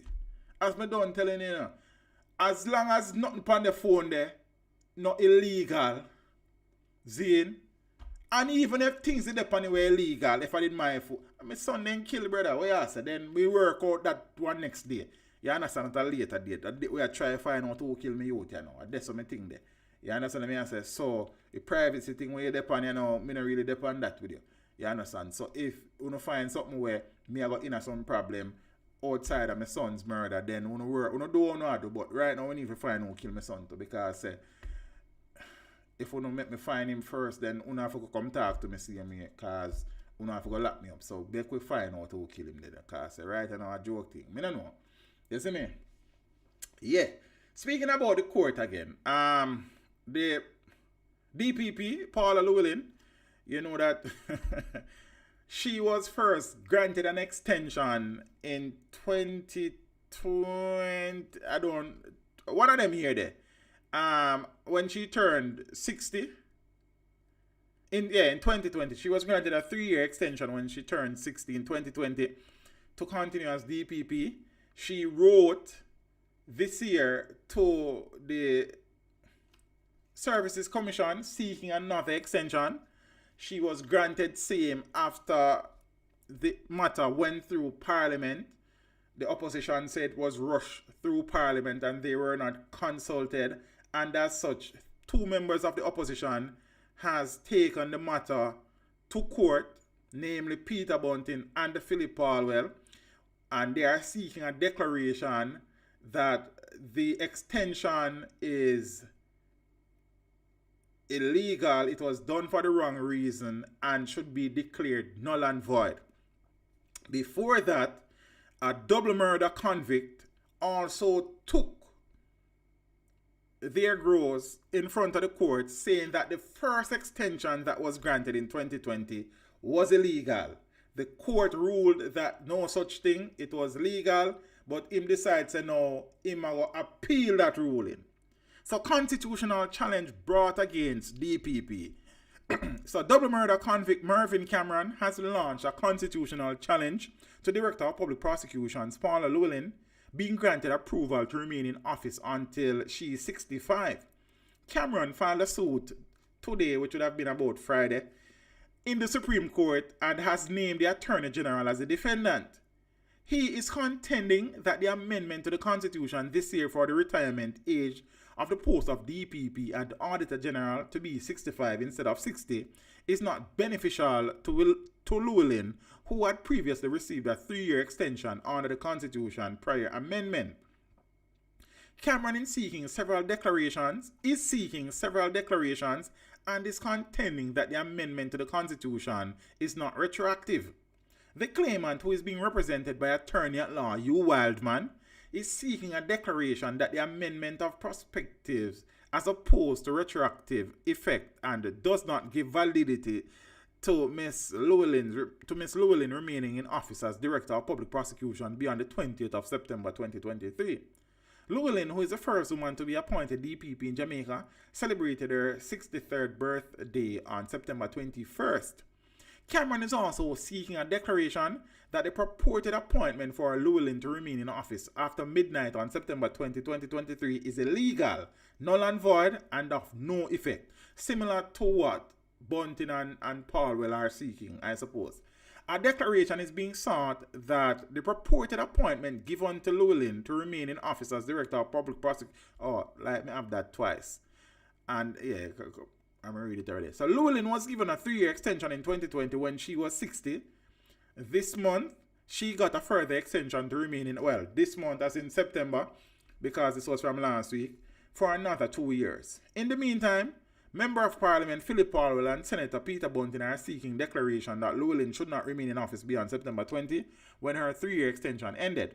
One of their contentions is that the amendment to the Constitution, which will allow Llewellyn to remain in office for an extra 2 years, was done for an improper purpose, and they are asking the court to declare the amendment null and void.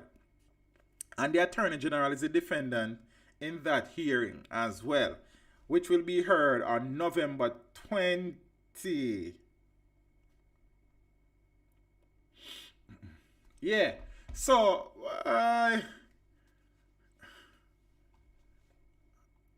them a pressure good girl Paula differently, but make we say I go, the court is the court and the law is the law.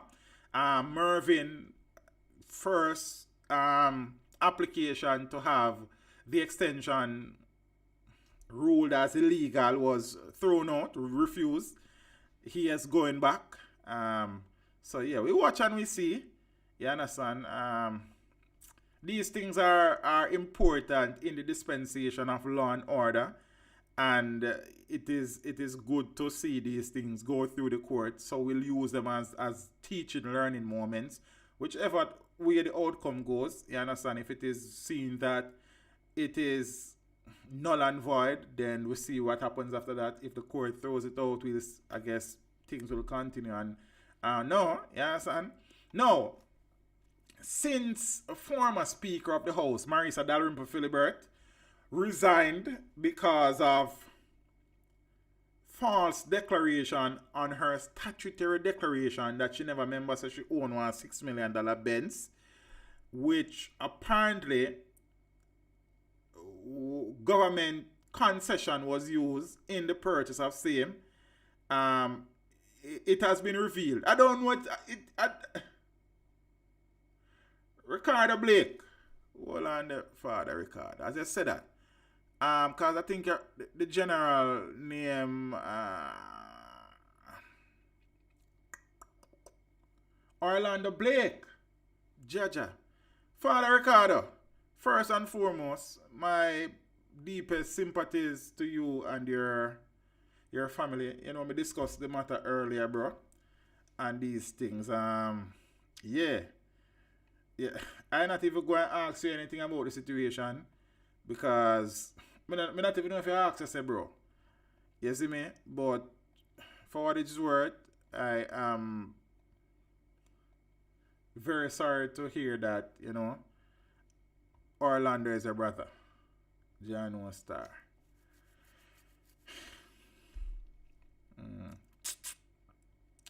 Yeah, that kind of threw me out on a little level, you know.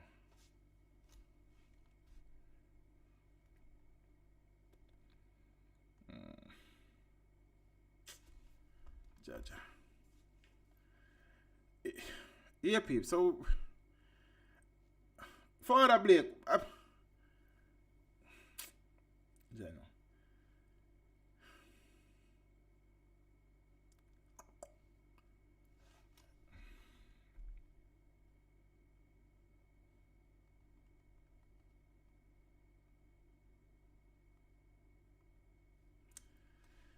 We have to go probably all a reason half here. Respect. Yeah, man. Me know things set up, brother, man. Jano. Wow. Yeah. Omar, we had deal with brother. Yeah, a long time I not see you youth. Hope you're good in the family. Blessings every time, man. We're glad to see you. No, I appreciate the support. You know what I think, though. I appreciate the contribution, too. You see me? Father Ricky, just go and hold it, bro. Just go and hold it, brother. You see me? We have to go all a reason half here because, you know, these things kind of sensitive and, you know what I mean? Additionally, you know what I never seen in the article, because normally when a licensed firearm holder is involved in situations like these, their weapons are normally confiscated by the police. I guess FLA would get involved too as well. So we'll see. I don't know. Yeah. So I was attempting to talk about the concession situation.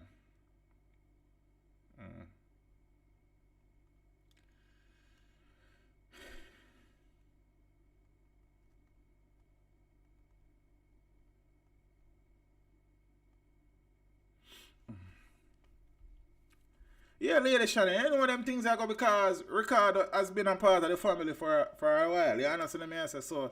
You know, I think kind of chew me out on a level. You still see me? So people are saying it's a revelation, but the truth of the matter is that it has been a known situation that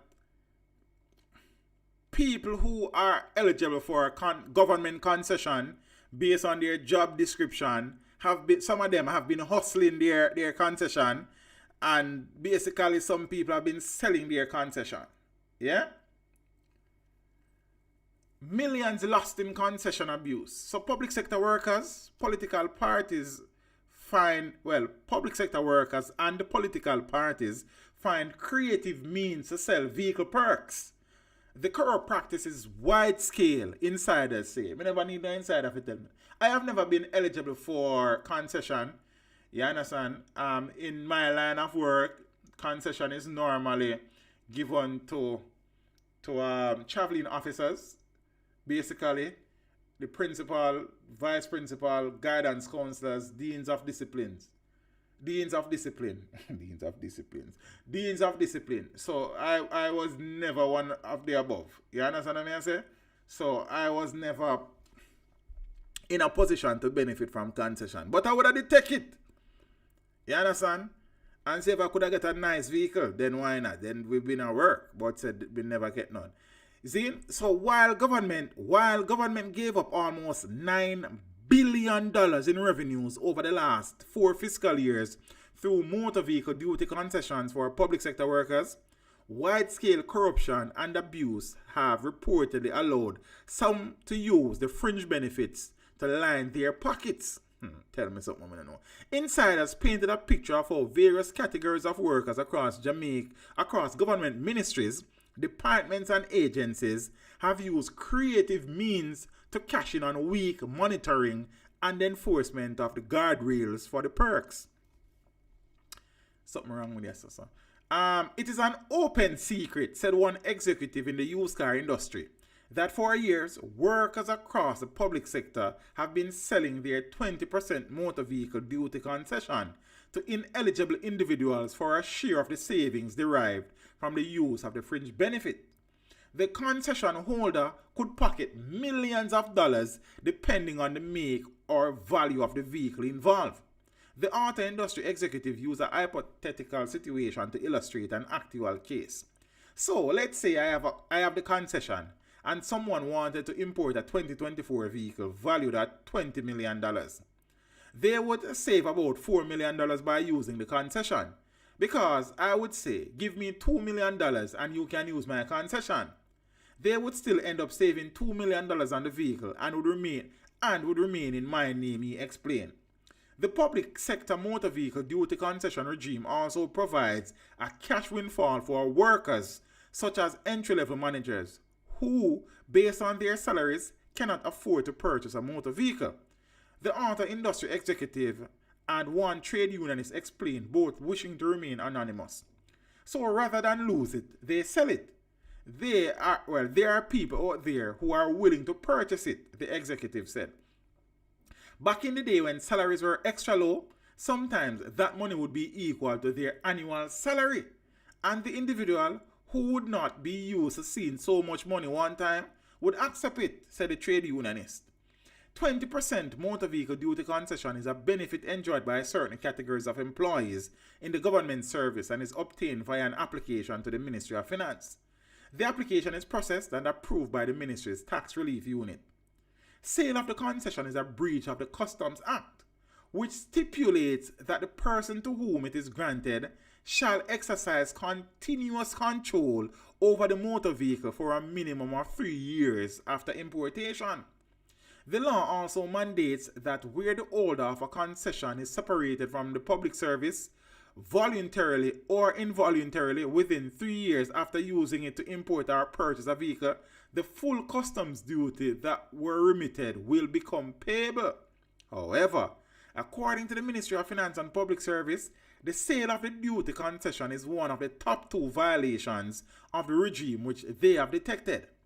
Employees leaving the government service within 3 years of getting the perk is the other main violation of the system. Politicians, including Member of Parliaments and the country's 2 main political parties, have also cashed in on the abuse, a senior government insider disclosed, citing a law enforcement investigation that was triggered because of it. The insider did not want to be named because they were not authorized to publicly discuss the probe. For at least 3 general elections prior to the 2020 parliamentary polls, all candidates for the Jamaica Labour Party and the People's National Party were each allotted 1 duty concession to import or purchase a vehicle to assist with their campaign. What you not said to me? The secretariats of both parties were also each allocated 20% duty concession for 5 vehicles for the same purpose, which meant that in total, the perk was applied to approximately 500 vehicles across 3 elections. I did not know that. Me never, Candidates in both parties use creative means to use it to get funding for their campaign, said the insider, alluding to how the concessions were traded to party financiers. One member of parliament confirmed the practice. It became a tool of fundraising. If you examine it, you will find that people on both sides abused it, the lawmaker acknowledged. what would happen, to be frank, is that people would say to somebody, I will, in a sense, sell you the concession, but the vehicle has to remain in my name, and the person would make a donation to the candidate, the MP explained. Recently, Jamaica's anti-corruption watchdog, the Integrity Commission, ruled that criminal charges be filed against PNP St. Ann Councillor Lambert Weir and former Speaker of the Jamaican Parliament, the JLP's Marisa Dalrymple Philibert, related to the use of their motor vehicle concession. Both are accused of failing to include motor vehicle purchases with the concession, a Toyota Prado SUV and a Mercedes-Benz GLA 250 for Dalrymple, so the Toyota Prado was for Weir, in their mandatory statutory declaration to the Commission. They are also cited for breaches of the Customs Act, as well as the special provisions attached to the perk. The Commission, in a special report tabled in Parliament on September 19, concluded that consideration should be given to whether the concession granted to Dalrymple Philibert was fraudulently obtained. I never did know that. Because I never, let me tell us, a reading make it a fool, man, you know. You understand? Jaja. It also recommended that the Jamaica Customs Agency take steps to recover the duties that were remitted and determine whether a fine should be imposed on the former House Speaker. Oh, you know, say. There was no indication up to, I think, Saturday or Friday, whether any criminal charges had been filed in court against Dalrymple Philibert, who resigned, well, it would be Friday, as MP for Trelawney Southern and House Speaker 2 days after the report was tabled.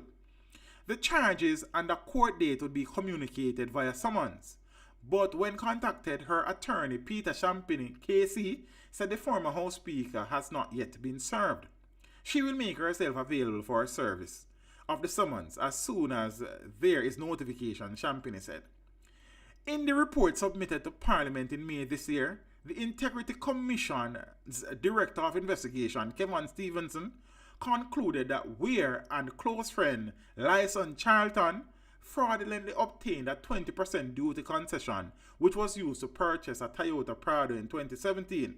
I like the Prado, them wouldn't fit me. The Charlemont Division Counsel explained during an interview that the vehicle was not included in his statutory declaration at the time because it was co-owned with Charlton. The government gave up a total of $2.5 billion in general consumption and special consumption taxes in the last fiscal year because of the 20% public sector motor vehicle duty concession regime. The finance minister disclosed on September 21, citing data from the Jamaica. And I'm going to get it clear now. I am very okay with my principals and VPs and guidance counselors and dean of discipline getting them concession now. I make sure telling them that. So I don't want to think say me glad for them. You understand? But say now, the people them have been a sell them now. You understand? I don't move. See? You know my VP them and my principal them and guidance counselor them and dean of discipline and struggling at this. Man them deserve them concession. That me I make no know too. You understand me I say? Yeah. $2.5 billion is a lot of money to give up because of this, you know. You understand? Some people genuinely deserve it, man. You understand? You know how much principal can afford one good vehicle and one guidance counselor and some dean of discipline and some. Yeah, man, them deserve it. You see me? But then, you see, criminal, boy, I don't even know. The total value of the concessions for each of the three preceding fiscal year. Hold on, let me skip out something. So the government gave up a total of $2.5 billion in general consumption taxes in the last year, you know, $2.5 billion used to cover off concession for public sector workers, you know. See? In certain positions. So we could get kind of every one of them. Because of the 20% public sector motor vehicle duty concession regime, the Finance Ministry disclosed on September 21, citing data from the Jamaica Customs Agency. The total value of the concession for each of the three preceding fiscal years was $1.8 billion. So that's how much now? $4.3 billion that we are looking at now. 1.98 billion and 2.46 billion respectively. Bombard, 9 million. Between 2018 and this year, the Jamaica Customs Agency has taken steps to recover approximately $83 million in duties remitted to public servants who breached the terms of the concession, Finance Minister Dr. Nigel Clark said. Approximately $27 million has already been recovered, while $33 million represents amounts on approved payment plans. Also, some people are paid monthly. Oh, I see. The remaining $23 million largely represents non-compliant concession beneficiaries. So what we are going to do about them, Mr. Finance Minister? Me not get the part. Like, what we are the right half that has bad debt. What go on this up? Make we know. He said the JCA, which is the Jamaica Customs Agency, in collaboration with Tax Administration Jamaica, has blocked non-compliant beneficiaries in the tax authorities database. Oh, okay. Preventing them from disposing of the vehicle. Oh, so they can't sell it until they clear off. Okay, all right. Come me did ask, but me get the answer. Further, the finance minister said that the JCA has commenced legal proceedings against individuals who have breached the terms of the concessions and have stopped cooperating with customs authorities. The used car executive laughed when enforcement of the law and the regulations governing the concession came up during an interview. They really don't monitor these things. It could never be because I do believe that it is quite common, said the executive, pointing to some of the missed red flags that would have alerted officials to breaches on the regime. One example, he said, was the failure to conduct routine inspection of vehicles purchased with the concession. They don't do that. I don't know nobody who ever get vehicle through concession where the government sends somebody to inspect a vehicle. Never. The finance minister explained that the system to monitor compliance with the public sector motor vehicle duty concession regime relies heavily on the human resource departments across ministries, departments, and agencies. Following approval of duty concession, the human resource department at the entity where the application is made is notified via a copy of the exemption notice produced by the Jamaica Customs Agency, Clark explained. As a result, he said breaches of the provisions governing the regime must be brought to the attention of the Finance Ministry so that they can be forwarded to the Jamaica Customs Agency to recover the duties that were remitted. It is the HR department that ought to be aware whether the beneficiary has exited the public service prior to the stipulated period of 3 years after receiving the concession benefit, he insisted. Last year, Clark faced angry pushback from unions representing public sector workers after he announced plans to abolish the duty concession as part of the government's compensation restructuring exercise. Among the reasons the minister outlined for the move was the abuse of the system. It is unclear whether the abolition of the perk remains on the table. No, it doesn't, unless it not come into effect, because I know people who are eligible for a concession who recently used them concession to buy a vehicle. Deserving people too, so I don't think he abolish. So I don't know if and when, but say, O'Neill Grant, immediate past president of the Jamaica Civil Service Association, the union that represents the largest chunk of public sector workers, said during his 12-year tenure, he never had a case involving a member being accused of violating the concession regime. He believes a majority of public servants comply with the provision of the motor vehicle duty concession. I believe that too, Mr. Grant. But then there are some people who don't. You understand? Yes, Richard, that's a very fair point. But say, boy, I don't know, because watch ya. Lady Bernadine, how are you? What you write as I know, Richard? Because fixing it kind of difficult, you know. In terms of how the man them find creative way for hustling thing. You understand what I say? But you have people in the sector who are very deserving of it. You understand what I say? Who would have worked their socks off to reach to a point in a them profession where they can now access the concession. See, as a matter of fact, it is a driving force enough people. So a regular classroom teacher would say, alright, you know me, they want to become dean of discipline because that's one of the perks. Or a regular classroom teacher may go back to college or university to acquire a degree in guidance and counseling because they become a traveling officer. Then get it. You understand? People want to become VPs and become principal because these are some of the benefits. So it is a driving force of some people them want them concession. You understand what I'm saying? So you know it thing go. Interesting. The politics part, I never know, say, I saw a thing did set around there, so around that part there. You understand what I say?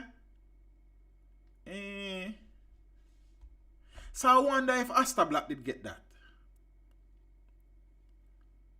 Because Asta Black never campaigned to man. I wonder if Asta did get in concession. Because at least some of them get sitting out there. Because say concession and one vote. It's a concessionary thing. You understand? I don't know. I have to go find out if Asta did get for him the concession. Because say him did contest election both that. So him did one vehicle for move around. I try hold on Asta. You see? Yeah, these things are very, more time I read some article, you know. See, because I tell you, say, it no matter what I do, I find sometime every day, if I even read through with detail, skim through the papers, unless I one day I say, I not go up on social media, I not read nothing because I'm just tired of it. You understand? Sometimes I have them days that, see, I just separate myself from what I go on night. I want for the G get. See, I think I drew up me that Jamaica Porn Service. Remember, so the man was duly nominated, You understand? And you can't nominate yourself, People have to nominate you. So where people were nominated, one vote, and I vote for himself. I wonder who you want to vote for. You understand? Because should I forgot? I don't know. Then baby, then I'm not see 2 votes run on my part. Because then I'm my wife. Then I think yes. I don't know. But yeah, these things these are some of the creative ways in which public sector personnel find to, you know what I mean, line them pockets. Zin? I don't know. I don't know, man. One vote. No, speaking about let me always tell them so they can't set me up like how they set up Asta Black. Griffith, so I go on, bro. Big up yourself, The Auditor General wants the Transport Authority to recover $11.5 million termination payout. Auditor General Pamela Monroe Ellis has recommended that the Transport Authority TA takes steps to recover improper payment of $11.5 million to former managing director of the company, Willard Hilton. The recommendation is contained in a special audit report on the TAJ's human resource and administration practices. Hilton was appointed acting managing director of the TA on December 1st, 2020, having served previously as manager of the Northern Regional Office and the general manager of the human resources and the administration of the transport regulatory body. According to the report, on March 1st, 2020, the TA made payment of approximately $11.5 million to a contract officer who was purportedly terminated. It said the termination letter did not set out the reason for a separation. And what you know say? So no fire somebody and tell them what they but instead indicated that the decision was based on discussions with then board chairman Joseph Souchair. I think I saw him, Souchair. I'm not sure him name pronounced. Shoucair, Souchair may I pronounce it. If I saw it, my apologies. However, the Auditor General said her department was aware that Hilton, at the time of his termination on December 31, 2019, had already signed an employment contract on December 23, 2019 with the Jamaica Ultimate Tire Company Limited as general manager with an effective start date of January 1, 2020. The Auditor General found that Souchair authorized that payment be made to Hilton for a time not served on the contract, General Manager, Human Resources and Administration, at a sum amounting to approximately $11.5 million. This something right here. So the same officer Hilton was reappointed by the Transport Authority approximately 1 year later in a higher post to act as managing director, Monroe Ellis stated. And they say them foolishness we are going in our country about here. We could not determine the reason behind the termination of the officer on the basis that his assignment at JUTCL, another public body, was converted to a permanent appointment the day following his separation. Foolishness. Monroe Ellis said it was expected that the Transport Authority would have simply approved his transfer to another government agency. Of course, because if you move from one government agency to the next one, then what you need to terminate him and pay him off for moving to a next government agency. Yo, this was on Dalios, Richie. Me play Dalios back in our days and I enjoyed Dalios. Dalios was a good thing. You understand what I say? So me don't know about that something there. You know Dolly House this, brother. Harms House this. Dolly House. Don't mash up Dolly House. Good name, brother. Dolly House was good times. You understand what I say? Worse if you're a father. That me I make you know. You understand? If you're a pit in a Dolly House, then me don't know still. But say, as a father, Dolly House was good times. Don't spoil up Dolly House reputation. Harms House this, Richard. Don't do it. You understand? Alright. Make we continue. Yo. On that basis, there was no need to make separation payment to the officer, only to re-engage him a year later in a higher post. The Auditor General highlighted. June 12, 2023 is the date that the Auditor General's report was sent to Parliament for a tabling. Daryl Vance, who was given an additional portfolio responsibility of transport as part of cabinet changes, announced on June 15 that former Police Commissioner Owen Ellington would take over from Sue Chair as chairman of the Transport Authority. This announcement came 3 days after Parliament received a special audit report on... Okay. Alright, me can't tell you what I say okay for, but say... but okay. Interesting. The announcement came 3 days after Parliament received a special audit report on the Transport Authority from the Auditor General's Department. The special audit report was tabled on September 26. More than 3 people at June 12. The report tabled in a Parliament June 12. And the special... It was sent to Parliament on the 12th of June 2023. The 12th of June 2023. It was tabled on the 26th of September 2023. Yeah, me have that right down somewhere, not do I? Me know, man. See? The special audit report was tabled on September 26th, more than 3 months later, after former Speaker Marissa Dalrymple-Philibert reversed a long-standing parliamentary convention and stated that she would hold reports from the Auditor General's Department for 2 months. Then who give Marissa them the law there? Who give her the authority there? In keeping with a provision she cited from the Financial Administration and Audit Act. Then how dismiss me? Me never know said it. I when this go on. I will put this. Then Marissa. Then she would hold the tabling of reports from the Auditor General for 2 months. In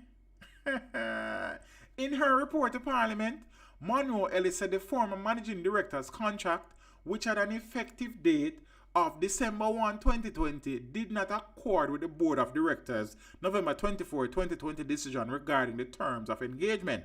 Further, the Auditor General noted that the Transport Authority's severance payment of approximately $11.5 million to Hilton did not accord with the Government of Jamaica staff orders.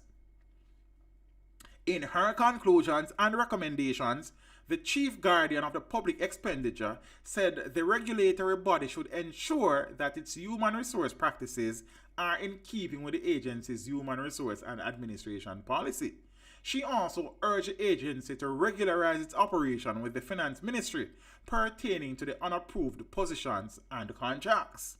Also, in keeping with Section 20 of the Financial Administration and Audit FAA Act, the authority should seek to recover the improper payments of $11.5 million to the managing director that resulted from the winding up of his previous employment arrangements. I'm tired of the foolishness. And again, this small situation here is just one in many that is happening across government agencies and entities in this country and has been happening for years. Millions amounting to billions of taxpayers' dollars have been fleeced and misappropriated and laundered under these sweetheart deals. And me know your deal, and bridgingship deal, and cronyism deal, and nepotistic deals and political association deals.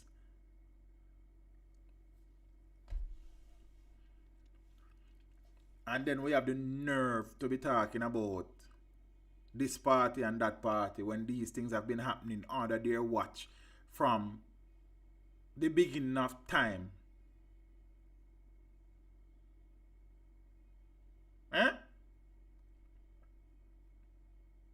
These things have become so systemic, so entrenched, so deep-rooted in how we operate as a country that it is starting to look like it's a norm other than an exception. And you have so many deficiencies, so many areas of struggle across the country when these people are doing some things with taxpayers' money that can be used for the benefit of this country. Yo.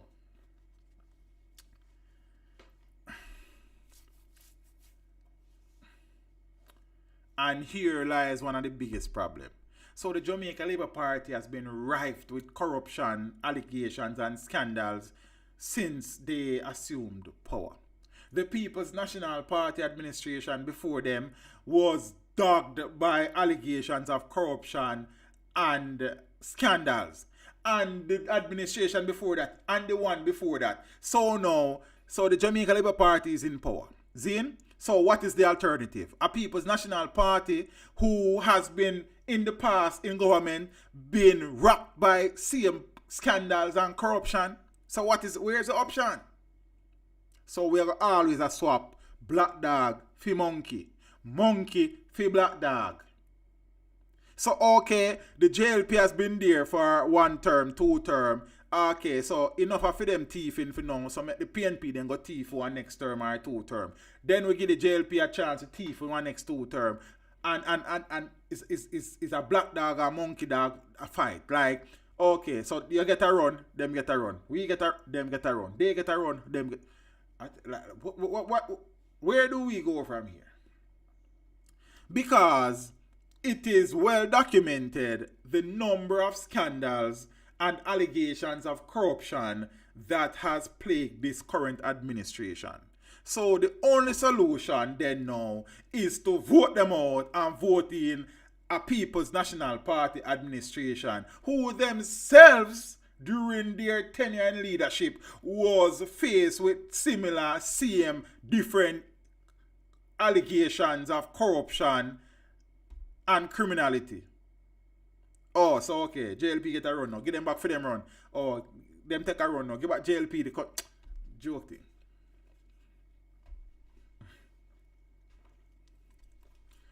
Some people are going to say about, yeah, for the first time in our history, we are hear about some of these things and investigation and unearth some of these things and some people in front of the court. Blah, blah, blah. You understand what I say? Same thing we're going to say under one next administration. Same thing we're going to say under one next administration. We're not serious. You understand what I say? We're not serious. I remember during the last campaign cycle, the Prime Minister campaigned on the premise that he was serious about ridding the country of corruption. And yes, it's not going to take 5 years or 10 years to rid the country of corruption. But has the Prime Minister done enough as the chief minister in the country and the people who answer to him to treat with the level of corruption, not only in the country, but within the political directorate? Hell no. Remember, Andrew Wheatley was Minister of Energy, Science, Energy and Technology, and he would have administered over one of the biggest scandals in the country's history, Petrojam, still no resolve yet. See, eventually him resign as cabinet minister, but slowly and surely, Andrew Wheatley is being brought back on boards and committees, becoming closer and closer to one day being renamed as a cabinet minister. Me want to know about that something here now. How much time I talk to you say that I got happen? And I say look on the committees, Zane, and all these things that Wheatley is being slowly roped back in. Eventually, if the administration remains in power, Wheatley will become a cabinet minister not long after. Watch and see. Me see the other day, down at St. Elizabeth one place, I don't know if St. Elizabeth, North St. Elizabeth or South, one down at St. Elizabeth, where the party's then region chairman for their region, I remember a region, what? Current Spencer no less. Current Spencer became a regional chairman for the People's National Party. And Mark, you know me talk about this already. Kern was never convicted of any criminal things. However, based on the nature of the charges that Kern faced, at no point in the country's history should Kern be involved in active politics again. Never. Not only was Kern chairman of one region for the People's National Party, I saw the leader of the opposition walking side by side with Kern Spencer campaigning down one part down at St. Elizabeth. You know. Kern Spencer also contested for party caretakership of the constituency with Zeluka Jesseno. Now you tell me, as the leader of the two main opposition party, you slowly are roping back Andrew Wheatley with whatever was hanging over his head for all long. And you know, Mr. Opposition Leader, I walk side by side with Kern Spencer, apparently showing him support as a candidate, possible candidate for the People's National Party. And both are not about in the one run country. Go away with that. Eventually, Zaluka just beat Kern down so, and apparently, I don't know if I resign as regional chairperson or them did beat him in our next election for that. I don't remember, but say that. And these are the things that people are looking at. We hear them talk about integrity and corruption this when they are still hugging up people whose characters have been tainted, their integrities have been put under the microscope and has been questioned and examined severely, but them still have hands and gloves them up. And yes, Andrew Wheatley was elected by the people. Fine, me get that, because the people don't go vote for him. So when I say as MP, but we attack as government minister, he is slowly and surely being brought back to the fold. The opposition leader, down at St. Elizabeth, me say with me one eye on video, him and Kern Spencer walk through constituency, brother. He was a regional chairman for the People's National Party. Andrew Wheatley is being brought on committees here, there, and everywhere, trying to raise back his national profile. So over time, we all get so used to seeing Andrew Wheatley that whenever he is named as a cabinet minister again, we've been to see him already. So no you there, so look here, on using the eyes, the man. These are the two men who are vying. One, a vie for the continued representation, leadership of the country, and one, a vie for unseat the current leader. And them say they're about integrity and reducing corruption. Perception is important. Perception is critical. It's not everybody about you hungry, And as one bell ring, or one pan knock, or then say orange or green and turn full, you have people in this country who sits down and look at things analytically and critically. So while you can't fool some people sometimes, you can't fool all the people all the time. As the two men who seeks leadership of the country, the perception is there that not serious. Because one of the one thing over here, so one of the one thing over here, so where I say, but hold on the man. But these things don't readily strike a chord with the man on the street.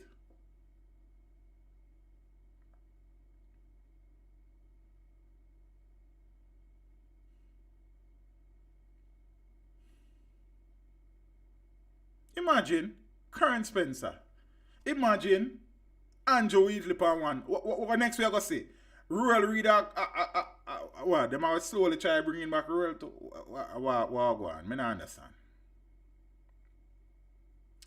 If we are serious about treating with corruption, if we are serious about reducing the instances of corruption within government and within the country, those who are in leadership has to lead from the front. It can't be a half-hearted effort. It can't be me I say one thing but I do a next thing. What kind of message is the Prime Minister sending when he is allowing a cabinet minister, former cabinet minister, whose name was involved in one of the largest scandals in the history of the country, whilst he was never charged for anything, he was administering and presiding over the affairs of those agencies. They fall under his stewardship, and as such, the buck stops with him. His name was called prominently in some things. Him did down at the party where you have the 4-tier topsy-turvy chocolate cake which costs $1,000 and a beer iron liquor. So him and not clean either. Zine? But however, he did not face a court for anything and there were no charges laid against him. However, if the people of his constituency are so driven to vote for him and retain him as member of parliament, that is for them. That's a decision for them to make. However, the Prime Minister and Mark, you know, the Prime Minister may see Wheatley as somebody who has things to offer to the country. However, based on his record as a portfolio minister and what happened in said portfolio, it cannot be seen that a way is being made and ground is being paved to bring him back into the fold. And that is my humble opinion on both sides of the stories. And there are other people. And there's no one, Zine. We have councillors who have faced the court for criminal proceedings already. Them are still councillor. Them something they don't know. Lottery scamming ass out of other sitting. These men should not be afforded the opportunity to provide themselves or present themselves a political representation. If we are serious about corruption and dealing with corruption. And again, Mark, you know, while a man has not been convicted,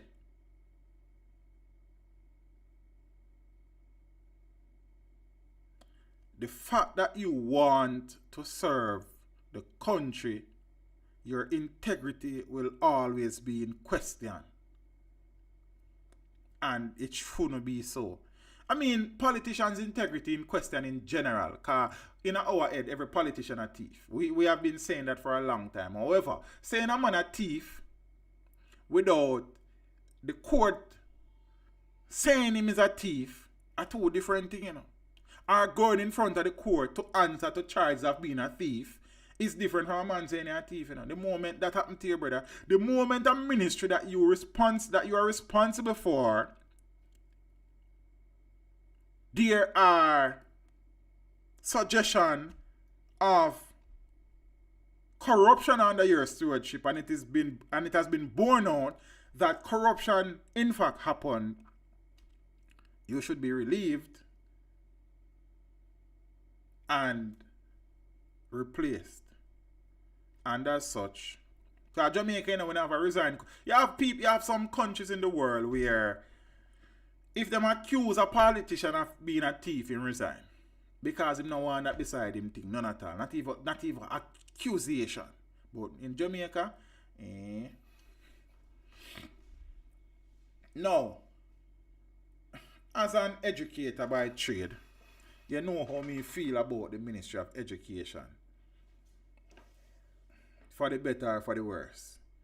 Zane, I have spoken about the fact that people within the education ministry continue to rape this country, continue to rob the resources that should be used to create a better learning environment for the nation's children, to improve the education system so much so that the productivity of the country benefits significantly and the country progresses as a result of that. Every day is something new in ministry. You understand what I say? Dr. Casson Troop is to be promoted as permanent secretary in the education ministry. I want to follow because them look things are important, pay attention. It is understood that acting education officer Dr. Casson Troop will be promoted to the post of permanent secretary in the Ministry of Education. That in itself is okay. Yeah, there has never been any accusation or allegations against Dr. Troop. See?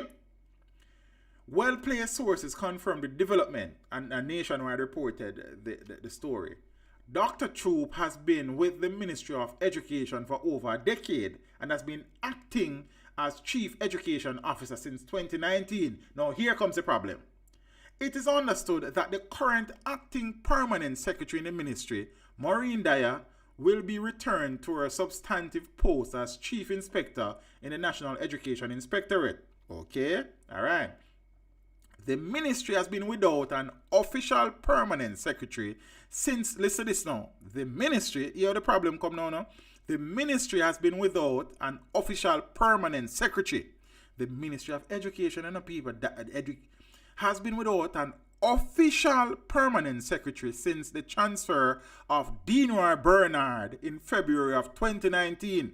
You know who transferred Dean Bernard in February of 2019? Rural Reid. To the position of Director General at the Ministry of Finance. So he was sent to the Ministry of Finance in a position that never exists. Director General.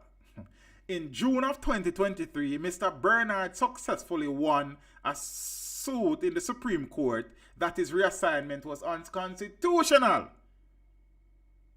I open and follow what go on, I open and listen what go on. Because sometimes them things I can miss if you don't know and look for a lesson for it. So if you don't follow them, tell me so you don't follow. As a teacher, it is my duty to make sure that when class done, as many students as possible grasp the content. I open and follow. Dean Bernard was transferred from the Education Ministry. He was permanent secretary there, but he was sent to the Ministry of Finance by Rural Reid and replaced by Grace McLean. It is being alleged that Dean Bernard was not supportive of some of the things that Rural was doing there based on allegations, and as such he was sent packing into a post that never exists over the finance ministry. I wonder if you know so what go on in Jamaica land we love. Alright. So that go on. Grace McLean now was elevated from, she was Chief Education Officer at the time. She was then promoted to acting permanent secretary. Make a read what I go on. He has since, this is Dean Bernard after him win the case against his wrongful reassignment. He has since been appointed supernumerary permanent secretary in the Ministry of Culture, Gender, Entertainment and Sports in June of this year. They had to find somewhere to put him. Why not put him back in the job where he did that Rural transfer him from? I can't tell you. Only the Ministry of Education can tell you that. So he has now been appointed as a supernumerary permanent secretary in the Ministry of Culture, Gender, Entertainment and Sports. So then send him go and give Babsy. So listen what supernumerary mean now. Because that's how we build lessons when we are teaching. Supernumerary means present in excess of the normal or requisite number. So it means the Ministry of Culture, Gender, Entertainment and Sports have a permanent secretary already. So sending Dean Roy Bernard over there now, he has been appointed as a supernumerary permanent secretary. And I'm going to read what I mean again. It means present in excess of the normal or requisite number. Open our father. So technically speaking now, that ministry has 2 permanent secretaries. So 2 people are being paid for one job. Because them mess up the ministry and Ruel send the man over so because the man apparently wasn't comfortable with some of the things that the Ministry of Education at the time, Ruel Reid, was doing. So we are where we are now. What do you follow what going about here?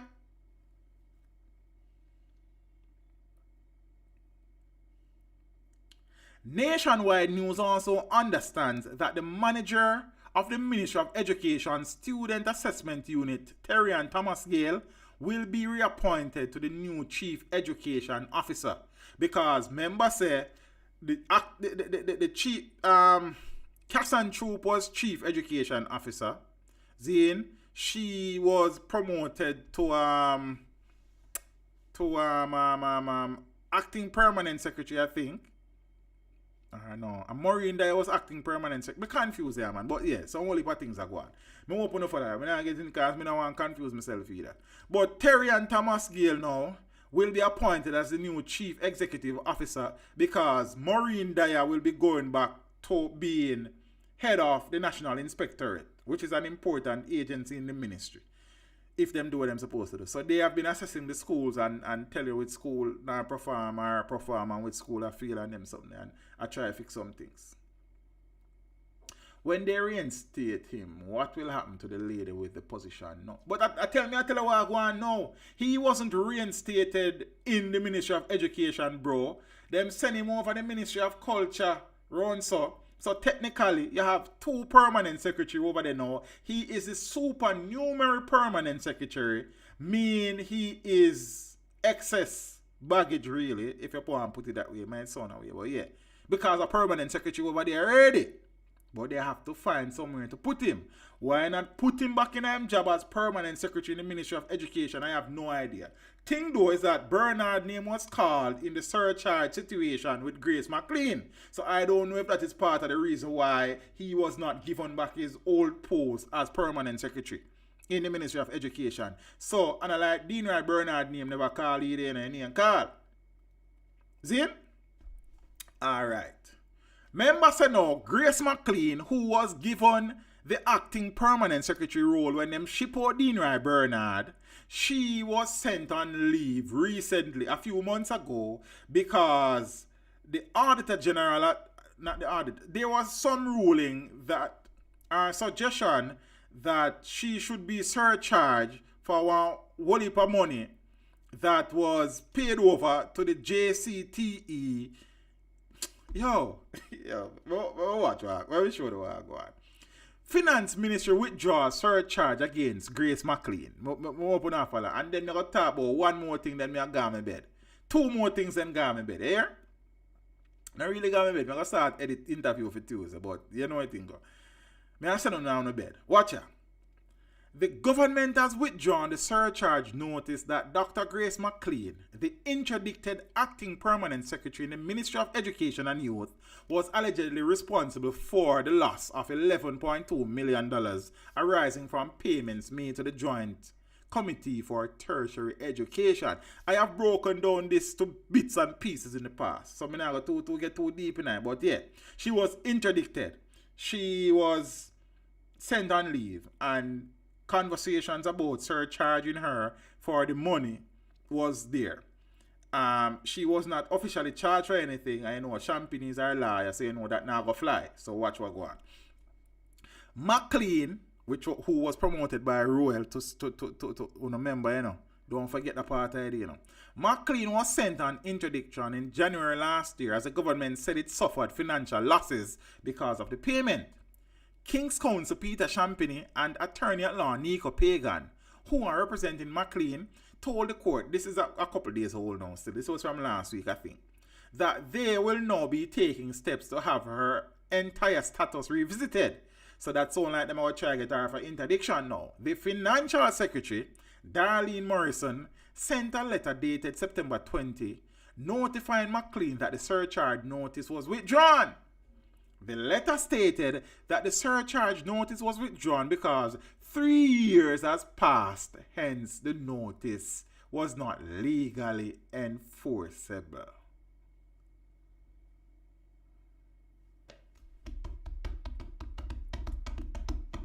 So, this now is saying to me that if you're involved in some money being spent incorrectly within government and you're supposed to be surcharged to recoup the money, if 3 years pass, that money they dead and buried, you know. Then wash their hands up that like a Pontius Pilate washing hand, you know. I never know that. You see, me always a learn, you know. Every day me learn something new about that country. You understand? And as I said, these things fly over because these stories are not sexy stories. These stories are not sensational stories. These stories don't have no vibes. So most of your favorite vloggers, them don't deal with them things here. And I guess true, and everybody have the wherewithal to analyze them stories and break them down so people can understand them. So sometimes enough of them fault.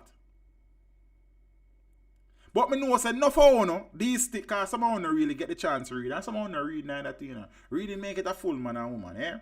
So that is why more time when I say me nah bother stream, I say you don't need to stream because the street needs a teacher. The street needs a teacher. Me there, yeah, mama and papa. So take your hand from you, me there. You understand? Yeah, man. Me not gone nowhere. Me there. Watch out. And me say them not sexy, you know. But these are stories that continue to point to the systemic inefficiencies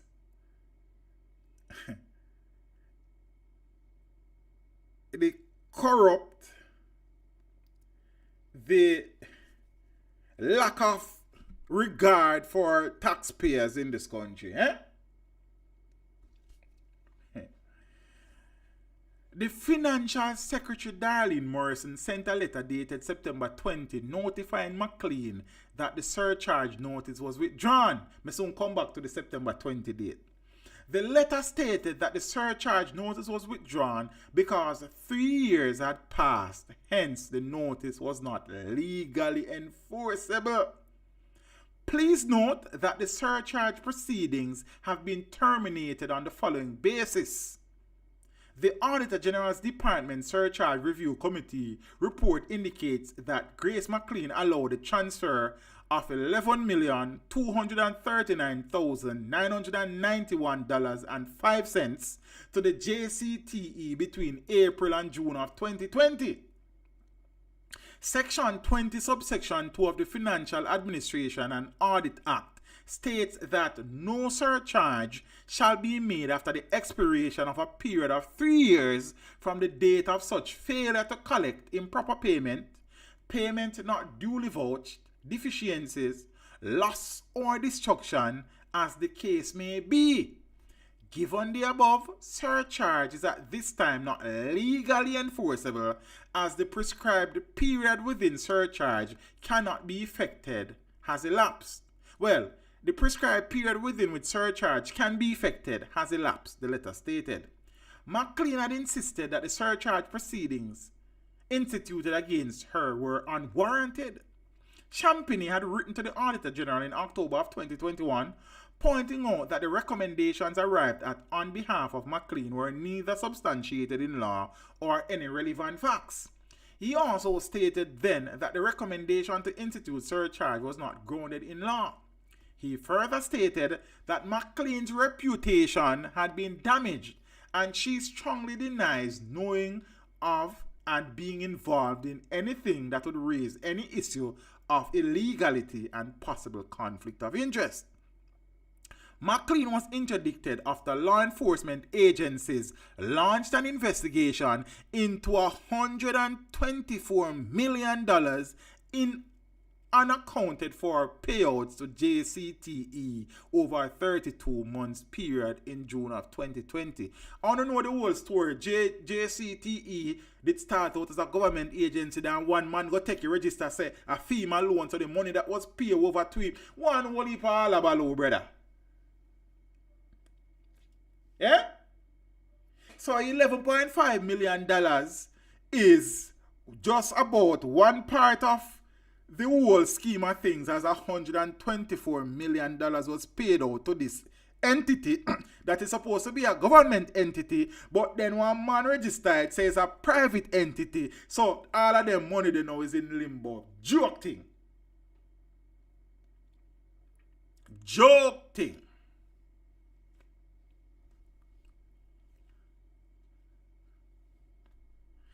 So what will happen to the rest of the $124 million since as 11.5 now, the surcharge are gone? See? Now happen again because 3 years pass. Conveniently. It has taken 3 years to start collecting the money. So based on the law, it can't happen. I will laugh about these things. Are your money and my money, you know? Are free money, you know? Because we pay tax and this and Jaja T, big up yourself, you know, brother.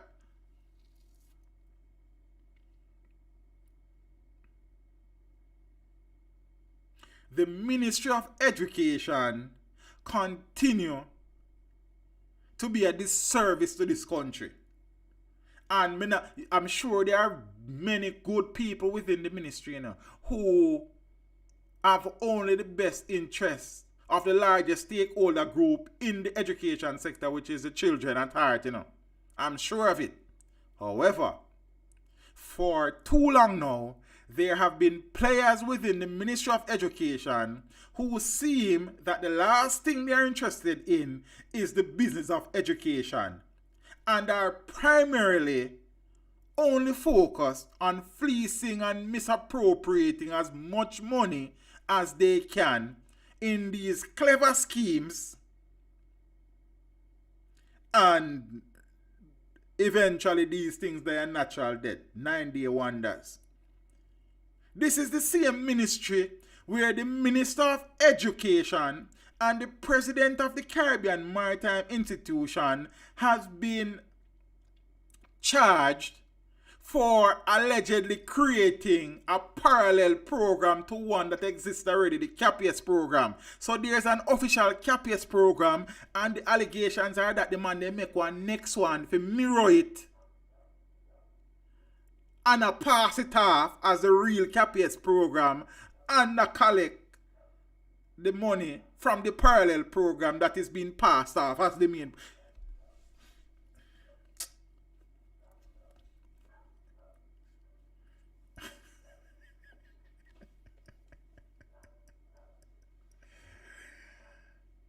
And then them man there are doing everything under the sun to not go to trial. Never say them innocent, you know. I've never heard anybody say them innocent in that, in who have been charged in that. All me keep on here is that the FID can't arrest them because the FID is not an institution with the authority of arrest, the power of arrest. We'll watch these things closely. So it will be interesting to see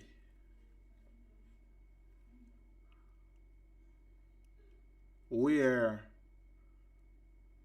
the situation with Grace goes. So Cassan Troop now will be appointed unofficially based on the report, as permanent secretary. So, what will happen to Grace as she was acting permanent secretary? No, man. Will she go back now to her original post as chief education? No, but then Terry and Thomas will be promoted to chief education officer. So, what will happen to Grace? Time will tell.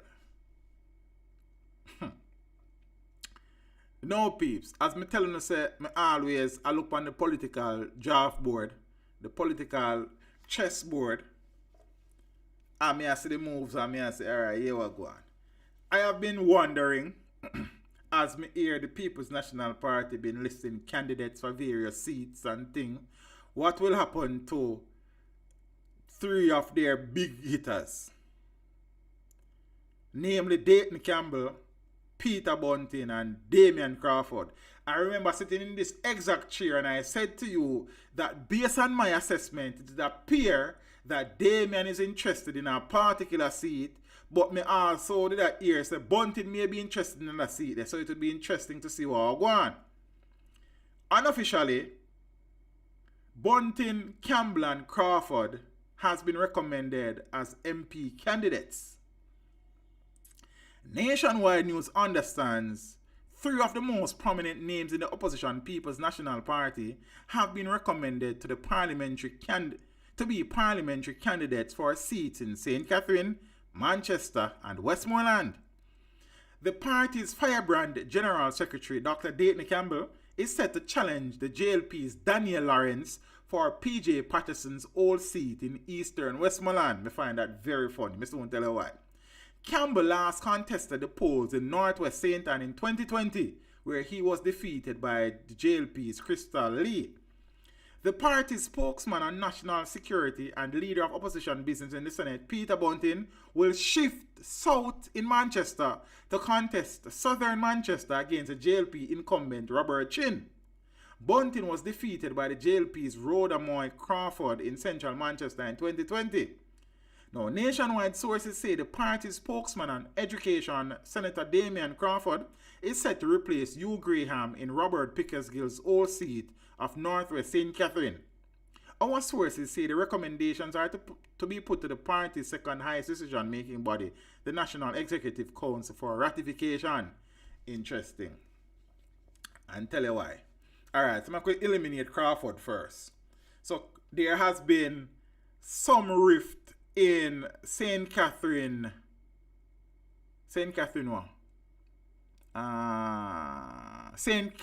North St. Catherine, where Hugh Graham has been the People's National Party standard bearer since the general election. I think he contested that seat against Amos, a former police officer, and he did not win that seat by a lot. I think that seat was also subject to a magisterial recount. That is how close it was. Remember, Bobby Pickersgill have that seat there from before me born. I think, maybe. See? But it was very close. So for whatever reason, Hugh Graham and the hierarchy of the PNP has not been seen eye to eye. So much so that he resigned as a shadow minister of Science, Information and Technology earlier in the year, I think. So now Damian Crawford, who lost the by-election to Anne-Marie Vaz out in East Portland a few years ago, is now trying to enter again representational politics as an MP. He's a senator now. So that one is not even the interesting one. The 2 interesting ones now are Dayton Campbell and Peter Bunting. It is an interesting political move in the fact that I am sure within the discussion circles, it would have been agreed on that these seats are winnable seats for the People's National Party. I mean, the PNP is incumbent in St. Catherine, that St. Catherine constituency, St. Catherine West, Northwest, yeah? With Hugh Graham. Apparently he's not seeking re-election. So Damian is going there, based on what the article is saying. Because Damian never contested a seat in the last election, you know. But Bunting and Dayton did. Dayton was beaten in St. Ann by Crystal Lee, and Bunting was beaten by Crawford in Central Manchester. Now, I, as a political analyst of sorts, looking on, was looking forward to these men going back in these constituency, trying to win them. But no, the PNP have different plans. Zin, so they must send Bunting go South Manchester based on the article, as this is seen as a winnable seat, I'm sure. So what? Bunting can beat Crawford, Rhodamoy? That is it, I don't know.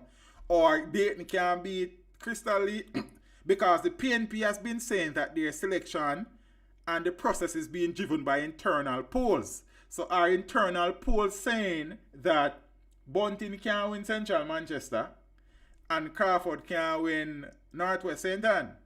Okay, so they are being shipped off to different constituencies. Interesting time. Interesting move. Interesting. So we'll, as I say, me look on the politics of what it is, and me find these things very fascinating. It would be interesting though to note that between Bunting and Crawford, not Crawford, Bunting and Campbell, I suspect if either of them lose in the next general election, that will be it for their political career. I think Damien have more lives than them. You understand? Because whether you like it here or not, as I said, some poor result recently have Damien Crawford favorability ratings higher than for Mark, as people would vote for as leader of the party in the next election. You understand? Damien was higher than his. Lisa was higher than his. See? So interesting times. So Bunting gone south, Dayton gone west. PG all seat apparently. Interesting times. You know, as I said, if Damien can win that seat, then yeah, I true to Richie, because if East Portland, based on the fact that the PNP had it for how long, he was seen as a sure bet for that seat after the sitting MP was murdered. Anne-Marie beat him down there. So I guess if him can't win that seat, I'm probably in a problem for you. But I think though, Richie, Damien, for whatever reason, people tend to like him, answer. See, for the better or for the worst of it. So we watch and see. Interesting times. Interesting times. Yeah, that's what I say. Interesting moves. Yeah, son. Learning a lot in class tonight. Yeah, so I think. So yeah, safe seat for the PNP. Peter get kicked out of Mandeville. If I was Peter, I did for that. I go back in that seat there. You understand what I say? Me and Rhodamoy at it and me and Crystal Lee at it. You see me? And thing. So, boy, set away. I want to tell you, funny as I say. Jaja. Yeah, boy. So we watch and see. You know, these things, I find them fascinating. You understand? Yeah. Based on what you see on social media, it would suggest that Jamaica Phone Service, so you know what thing go. Peeps, big up on yourself, you know. Me I call it a night, yes, so you understand? So I'm going to try, I not even know.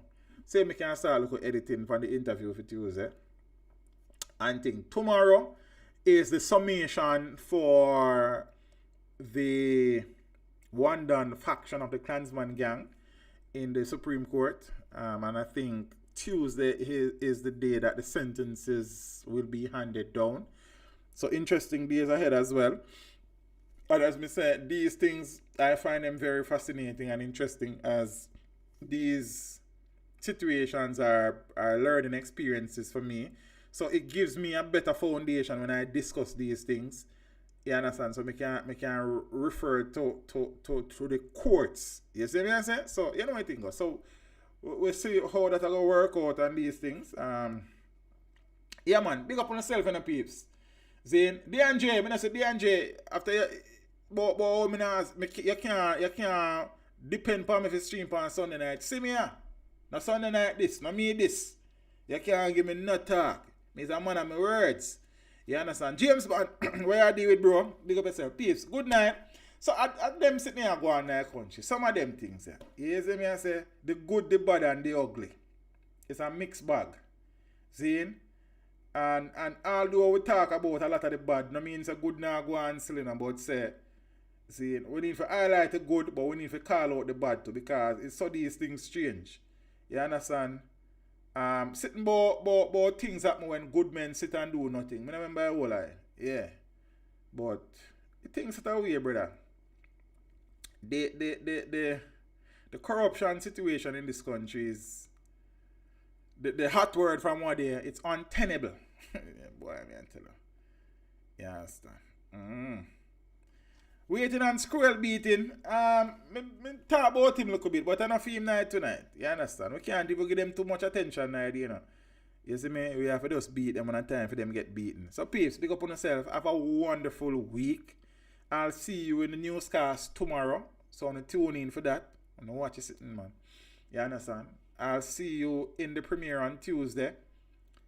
And these things. And you know, we are trying to get back the streaming vibration on a level. Me I do well. You understand? If you not agree on a teacher for the last weeks, you can't say on a teacher I do well. I can't say on a teacher because you know big people like, you understand? So me I try. Yeah, me I try. Enjoy your week, be safe, be positive, you know, be appreciative of what you have, you know, family, friends and these things. As I said, I journeyed to Warsaw in Trelawney yesterday for the funeral of a former colleague of mine. She died from cancer, and she was working at my place of work before, so I went there and I saw her there. She taught physical education. Young, strong, vibrant girl. You understand what I say? Very wonderful personality and thing. And within 1 year, she moved from that young, vibrant, strong girl to her grave. Zane, and to make it even worse, about 2 years before that, she lost her father to cancer. And strangely, she died the Tuesday, and her mother was buried the Friday. So her mother was buried this Friday, I think, and she died the Tuesday. She wasn't able to attend her mother's funeral because she was in hospital. Zane, then to make things even worse, her daughter, she have 3 kids. So her daughter, the first child, and she has a pair of twin boys. They are younger. The girl's father, he died late last year. And that child now has lost her mother. So she has lost both parents within the span of a year. She has lost her grandparents within the span of few years. And I mean, I said this to say, we need to appreciate life and appreciate the people that are around us.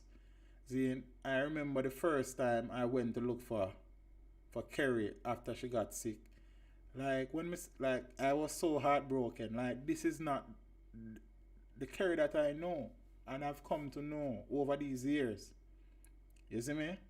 And more time, we take life for granted. We complain about crap more time. You understand? When people out there who are really suffering, brother, Zane, really suffering. When you see what chemotherapy did to her, like, it's crazy. So now we have a child who will, very young, she's no older than 14, 15. Don't think she's probably 13 going into 14. You understand? So we need to stop complaining about crap and appreciate life for what it is, Zane. And also try not to be just a footnote in history. Make some purpose of your life, man, because it can change overnight, brother. And to make the day even a bit sadder, that story of the young lady who they broke in her house and raped her and beat her and her mother in Trelawney, she was being buried the same time that that funeral that I went to was taking place. Her procession past the church that my colleague's funeral was taking place. Some serious things are happening in this world, and we are still here. We have an opportunity to yo, things that way, brother. You understand? Sad. Cha-cha. Peeps, appreciate life here, sir. They dirty tough, but we side them are going and come out. You understand? And as much as we may not be where we are, where we want to be, and have all the things that we want, we have life and we are doing better than millions of people. Millions. Everybody we watch this have data or Wi-Fi. Some people never see internet in them life. Everybody we watch this, I watch on a smartphone, a tablet, a smart TV, or a computer. Some people never see these things before. Everybody we watch this now, I'm sure, would have had dinner only unless you no want to eat. Some people not eat for days. Most people who are watching this are healthy. You may have some people who are not feeling so well. I hope you feel better soon. And they are battling some serious sicknesses. You understand? You have people who are dying. People who are losing their loved ones day in, day out. So we need to be appreciative and thankful for the things we have and for life above all things. And as me I say, in our own little way, some of us are, content and contented with being just a footnote in history. You understand? We don't have to be somebody with the whole world knowing, but be something to somebody in your life. You understand what I say? A positive change. Something. I sound very preachy, low-key and philosophical now, but I've been assessing things and looking at things, and one time we complain and we complain and we complain, and we don't have nothing to complain about in comparison to some people. You understand? Some trivial things. Like, life is more than that. Appreciate what you have, because some people would kill you for what you have, bro. You see me I say? Lady Monica, I'm so sorry to hear about your son-in-law. I trust that you will provide some strength for your daughter. See, Ricardo losing brother since morning in one situation we talk about since night. You understand what I say? Rough, bro. So we have to just, go and hold it. As I say, dirty tough and water more than flour. But we have to give thanks, so we have, you see me? Peeps, big up on yourself. Enjoy the rest of the week. You understand? Be safe. Be productive. And wear a smile, man. You understand? No matter how rough it is, just go and talk it out. And I mean, we have problems and situations that we are dealing with, All of us, the whole of it. The whole of we have situations that we are treating with, that we want to, fix. But we have to just go and do the do until that time comes. Stick to it and be positive and be firm. See me I say? Yeah, man. Walk good. Step with ya. Save trouble upon the gravel. I'm out.